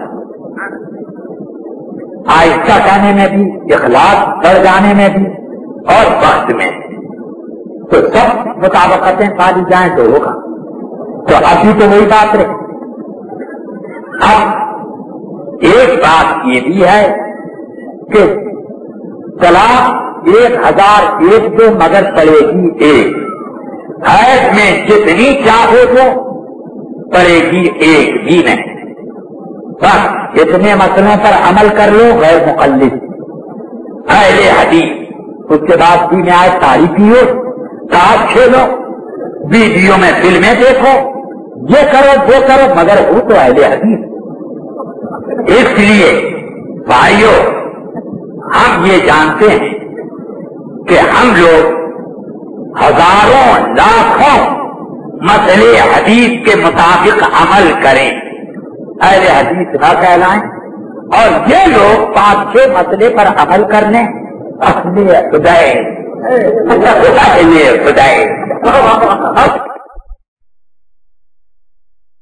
یہ بات کہہ کر رخصت ہوتا ہوں۔ اللہ تعالی کیا اچھا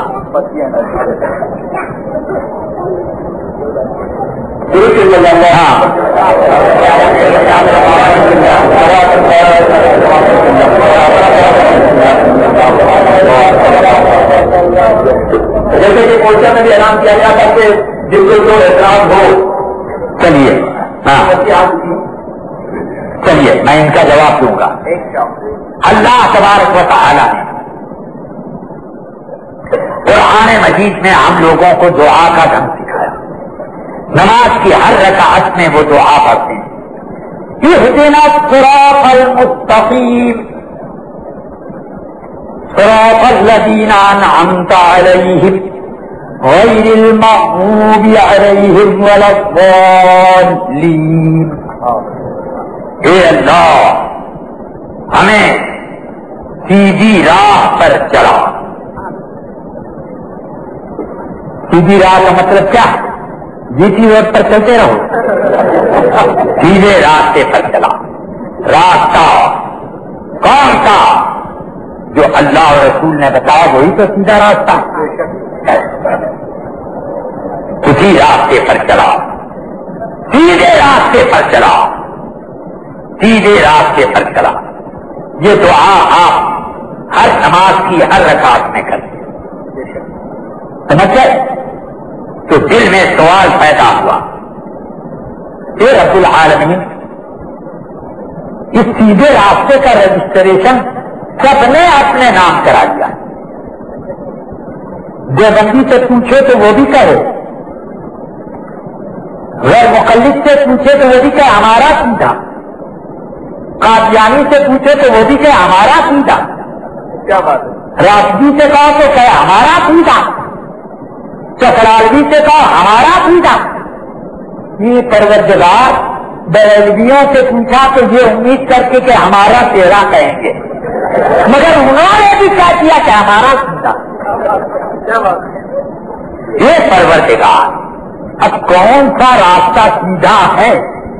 کیونکہ سب میں کچھ نہ کچھ ٹکراؤ ملتا۔ یہ کہتے ہیں تقلید کرو، یہ کہتے ہیں مت کرو، دونوں صحیح تو ہو نہیں سکتا۔ کون سا سیدھا راستہ؟ یہ کہتے ہیں کہ نبیوں کو حقیر سمجھو، تقویت الایمان پر ایمان لاؤ، ایسے کہو کہ اس کا پڑھنا، رکھنا، عمل کرنا عین ایمان ہے۔ سمجھ گئے؟ قرآن کا رکھنا عین ایمان نہیں. جس کے گھر میں قرآن نہیں ہے مومن ہے کہ نہیں ہے؟ مگر تقویت الایمان کے بارے میں مولوی رشید احمد لکھتے ہیں کہ اس کو رکھنا، پڑھنا، عمل کرنا عین ایمان. کیا مطلب؟ کہ جس کے گھر نہیں ہے وہ عین ایمان سے باہر. اتنا اس کا درجہ اونچا ہے. اب اسی کتاب میں لکھا ہے اللہ کو مان اور کسی کو نہ مان. کیا؟ اللہ کو مان اور کسی کو نہ مان. کتنا بڑا کفر ہے. اب اللہ کو مان، رسول کو مت مان، فرشتوں کو مت مان، قرآن کو مت مان، قیامت کو مت مان. جتنی چیزیں ہیں ان میں سے کچھ کو مت مان، صرف اللہ کو مان. کتنا کھلا ہوا کفر. معاذ اللہ. قرآن فرماتا ہے آمن الرسول بما انزل الیہ من ربہ والمؤمنون کل آمن باللہ وملائکتہ ورسلہ وکتبہ ورسلہ. ایمان لائے، مان لیا رسول نے اور ایمان والوں نے. یہ ایمان لائے اور انہوں نے مان لیا اللہ کو، اس کے فرشتوں کو، اس کی کتابوں کو مان لیا اور اس کے سب رسولوں کو مان لیا. اور یہ کہتے ہیں اللہ کو مان اور کسی کو نہ مان، اور سب کو ماننے کا اللہ حکم دے رہا ہے. اتنی چیزوں. چلو اب کس کو مانے؟ صراط مستقیم پر تو سب اپنے کو بتاتے ہیں. تو اللہ نے یہ نہ فرمایا کہ صراط مستقیم وہ جس کو میں نے قرآن میں اور رسول نے حدیث میں بتایا، بلکہ اللہ فرماتا ہے صراط الذین انعمت علیہم. صراط مستقیم پر تم چلنا چاہتے ہو، یہ وہ راستہ جس پر راستہ ان لوگوں کا جس پر اے اللہ تو نے احسان کیا. احسان کیا ہوتا تو مجھ جو ہے بگڑا نہ ہوتا، شکلیں خراب نہ ہو جاتی. احسان کیا ہے جن پر کہ جتنے بوڑھے ہو جاتے ہیں نور چہرے سے اتنا ہی پھوٹتا ہے، اور یہ جتنے بوڑھے ہوتے ہیں ان پر اتنے ہی قیادیت غالب آتی جاتی ہے. ہاں، اور یہ اب رسول پاک نے فرمایا میری امت 73 فرقوں میں بٹے گی، ایک جنت میں باقی سب ہوتا. سمجھ گئے؟ تو آپ جنتی ہیں. ہاں آپ سب جنتی، سب کوئی بھی نہیں کہنے کو تیار. ارے کہے نا ہم نے اس طریقے جہنم کا کرا لیا، اب کیوں پر دعویٰ کرے؟ کوئی کہنے کو تیار. تو آپ حدیث میں تلاش کرو کہ رسول پاک نے فرمایا میری امت 73 فرقوں میں بٹ جائے گی. تو بچ گئی تھی کہ نہیں؟ حضور کے زمانے میں بچ گئی تھی، بچ گئی تھی، بچ جائے گی فرمایا. تو بچی نہیں نہ تھی. تو جو غیب کی خبر تھی کہ نہیں؟ تو جو نہیں مانتا نبی کا علم غیب خود ہی وہ اپنے آپ کو مقرر کر رہا ہے. کیا بات کہ میں کس پارٹی میں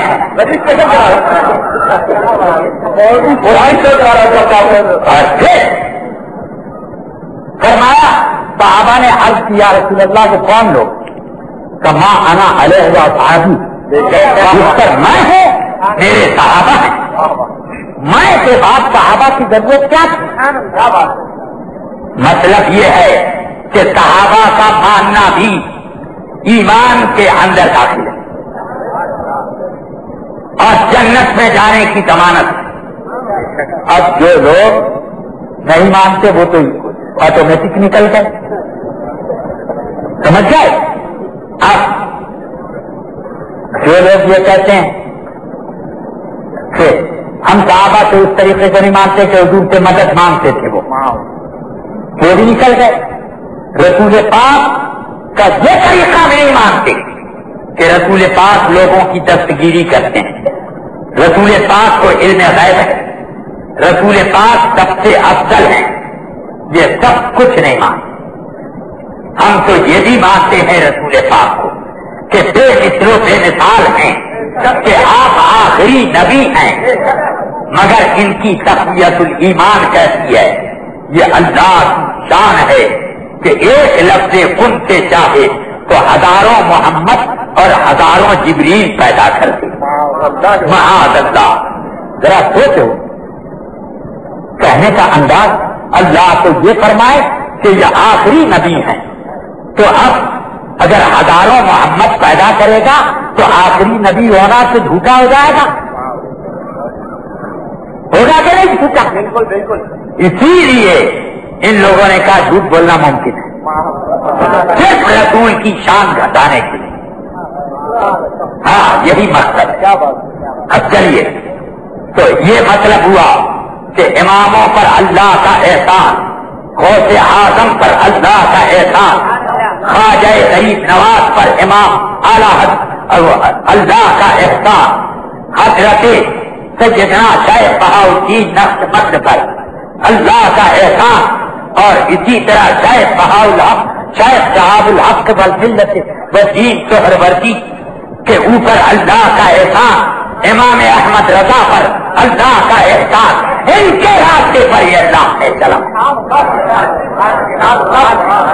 کہنے لگا غوث پاک کو ریپرزینٹ کرتے تھے، میں نے کہا خیر غوث پاک اتنا علم رکھتے تھے کہ ان کے زمانے میں اتنے بڑے علم والا کوئی نہ تھا، اس کے باوجود آپ مقلد تھے۔ تم کیوں نہیں مقلد کرتے؟ غوث پاک کا حوالہ دیتے ہو تو غوث پاک کا حوالہ خالی ہمارے لیے کیوں دیتے ہو؟ اپنے لیے بھی دو، وہ مقلد تھے تم بھی مقلد کرو۔ چلو اب آئیے، کچھ لوگ یہاں پر 4 دن تک قربانی کرتے ہیں، ارے صاحب یہ 4 دن کم میں کرتے ہیں، ان کے بزرگ جو ہیں سعودی وہ کہتے ہیں پورے مہینے تک قربانی کی جاتی ہے۔ اس لیے جو لوگ وہاں پر حج کے وقت چیک کاٹ کے قربانی کا دیتے ہیں، ان کی قربانی اکثر بیشتر 30 تاریخ کو ہوتی ہے۔ ہاں جنہوں نے تو ذرا مروت کیا چاہ رہے تھے، اس میں صحابہ کرام میں رسول پاک سے تو کسی کا رسول پاک سے کوئی قول مرضی نہیں، 1 دن 2 دن 3 دن 4 دن کوئی قول نہیں۔ صحابہ کرام میں مولا علی اور کئی ایک صحابہ اور تابعین میں کئی لوگ اس بات کے قائل ہیں کہ قربانی یوم النحر میں اور اس کے بعد 2 دن ہوگی۔ سمجھا؟ اس لیے ہمارا مذہب کبھی استذکار میں امام ابن عبد البر نے اسی کو ترجیح چلی، حالانکہ وہ مالکی مذہب ہے۔ چلو اب یہ تو ہوا، اب دوسرا سوال، ایک مرد 2 سبھی بہنوں کو نکاح میں ایک ساتھ رکھ سکتا ہے یا نہیں؟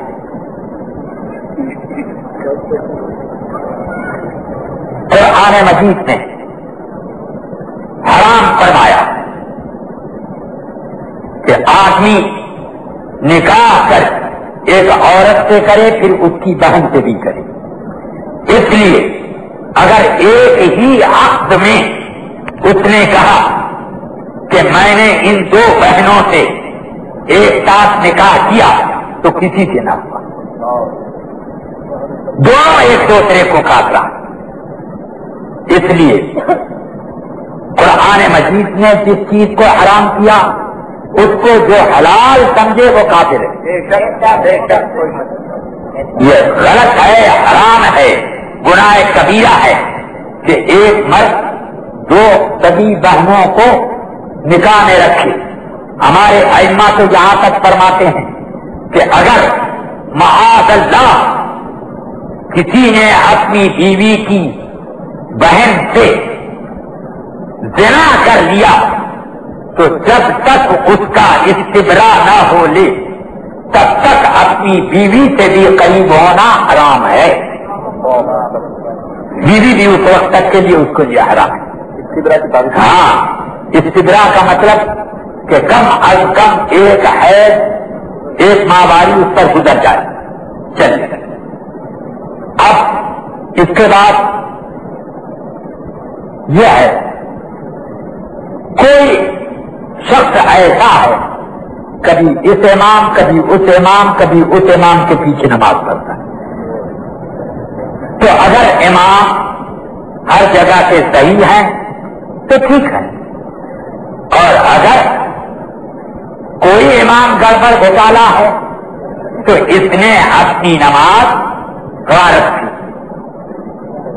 اس لیے کہ حدیث پاک میں فرمایا الامام ضامن والمؤذن مؤتمن. ترمذی میں یہ حدیث بسند حسن مروی ہے. فرماتے ہیں کہ امام ذمہ دار ہے کس بات کا؟ مقتدیوں کی نماز کا. اور مؤذن امانت دار ہے لوگوں کی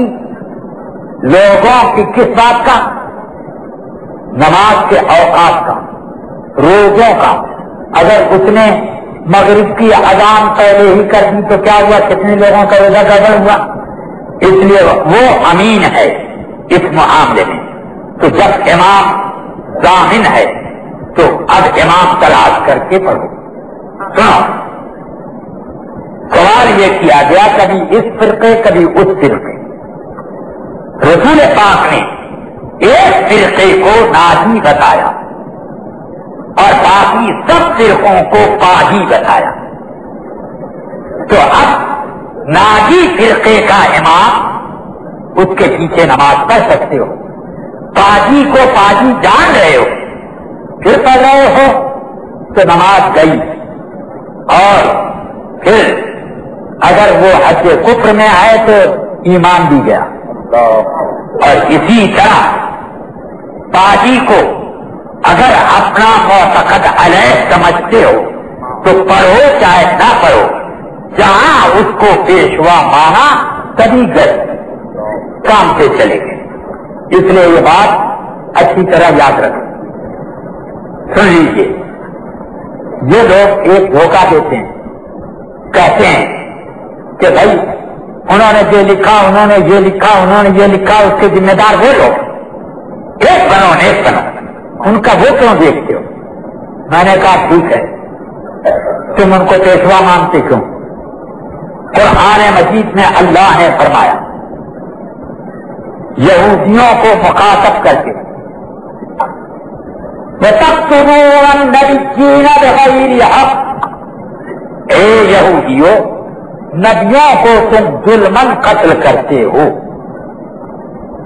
حضور کے زمانے میں کسی یہودی نے کسی نبی کو قتل کیا تھا؟ بتا دیجیے. حضور کے زمانے میں کوئی نبی تھا تو کس کو قتل کیا ہے؟ اس زمانے کے یہودیوں کو کیوں کہا کہ تم اے یہودیوں نبیوں کو قتل کرتے ہو؟ کیوں کہا؟ جنہوں نے نبیوں کو قتل کیا تھا انہیں تم نے پیشوا مانا تو تم بھی قتل میں شریک مانے گئے. بات سمجھ میں آئی؟ تو یہ لوگ باگر بلے اگر اس طرح کے بڑے والے باگر بلوں کی پیروی کرتے ہیں تو اسی میں یہ بھی گنے جائیں گے، ان کو الگ نہیں چھوڑا جائے گا. ہاں، یوم تأتی کل امت بامام، ہر امت اپنے پیشوا کے ساتھ آئی. اس لیے جو جس کے پیچھے ہے اس کے چلے. قربانی والے دن لوگ حصے دیتے ہیں سنیوں غیر مقلدوں وغیرہ تو ان کا دینا جائز. ہاں سنی اپنے حصوں کی قربانی دیوبندیوں وہابیوں کو غیر مقلدوں کو دیتے وہاں جا کر وہابیوں کے ساتھ قربانی کرتے ہیں. ارے یار وہ قربانی نہیں ہوگی. جو لوگ نبیوں کو قتل کرنے والے گروپ میں ہیں ان کے ساتھ قربانی کرو گے ہاں خود ہی تمہاری قربانی ہو گئی. قربانی بھی کام سے گئی اور تم بھی گئے. چلو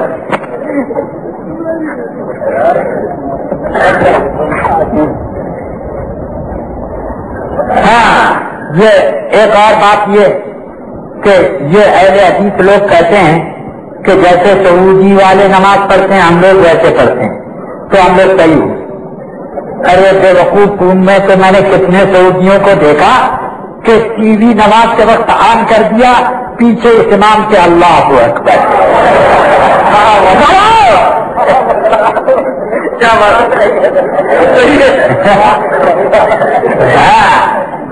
یہی رہتا.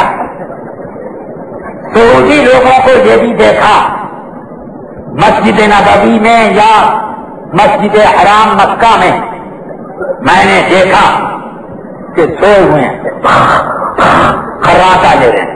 اقامت ہونے لگی اللہ تمہار رجسٹر وضو وہ کوئی بھی نہ توڑ سکے اسے. ہاں حال تو وہی ہوا کہ ایک امام صاحب نے سب جیسا ہو کر دیا تو کوئی مقتدی بڑا مناظر قسم کا وہ بولا امام صاحب کیوں سب جیسا ہو کیا؟ کیسا ہو گیا تھا؟ کیا سو ہوا تھا؟ ارے چھوڑو نا سو ہو گیا تھا. نہیں بتانا پڑے گا ہم لوگ مسئلے سے غافل کیوں رہے. بتائیے کیا سو ہو گیا؟ سب خود کی نکل گئی.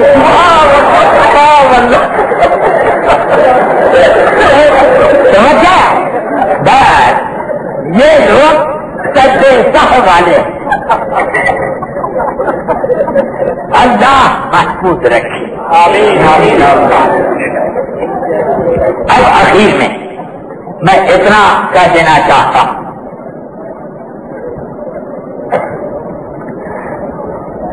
نہ تم سچ میں ہمیں دیتے نہ یوں رسوائیاں ہو. کیا بات ہے. حق ہے حق ہے. یہ صدا گنبد کی ہے جیسی کہو ویسی سنو. کیا بات ہے. کیوں ہمیں چھیڑا؟ ہم نے آج رسول پاک کی کچھ حدیث پر عمل کیا جو بہت سی کتابوں میں ہے اور بخاری شریف میں کئی جگہ. فرماتے ہیں لا تتمنوا لقاء العدو فاذا لقيتم فاصبروا.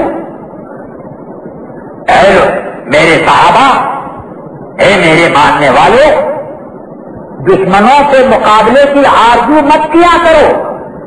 ہاں اگر مقابلہ تھک جائے تو جم جاؤ یعنی چھیڑو مت اور چھیڑ جائے تو چھوڑو مت. السلام علیکم. مسلک اعلی حضرت سلامت رہے. مسلک اعلی حضرت سلامت رہے. مسلک اعلی حضرت سلامت رہے. مسلک اعلی حضرت سلامت رہے. یا خدا چرخے اسلام پر تابد میرا تاج شریعت سلامت رہے.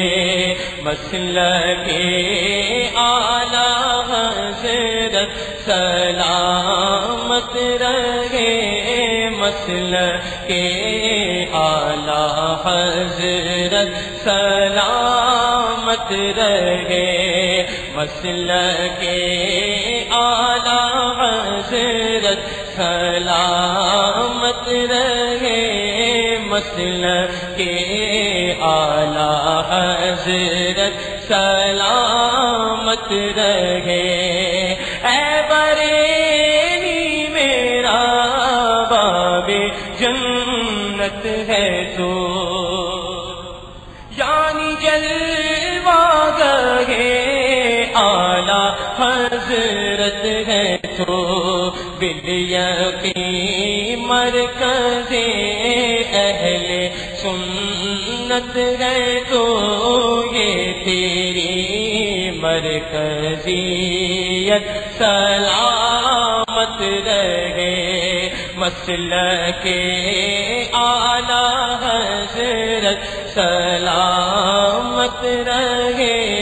مسلک اعلی حضرت سلامت رہے. اے رضا ہم پہ تیرا یہ احسان ہے کہ بنا سنیت کی تو پہچان ہے. تیرے دامن سے نسبت میری شان ہے. تیرے دامن سے نسبت میری شان ہے. نسبت اعلی حضرت سلامت رہے. مسلک اعلی حضرت سلامت رہے. مسلک اعلی حضرت سلامت رہے. روز محشر اگر مجھ سے پوچھے خدا کہ بول آنے رسول تو لایا ہے کیا، تو عرض کر دوں گا لایا ہوں احمد رضا.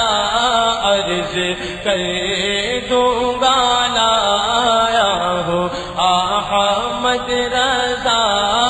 یا خدا یہ امانت سلامت رہے. مسلک اعلی حضرت سلامت رہے. مسلک اعلی حضرت سلامت رہے.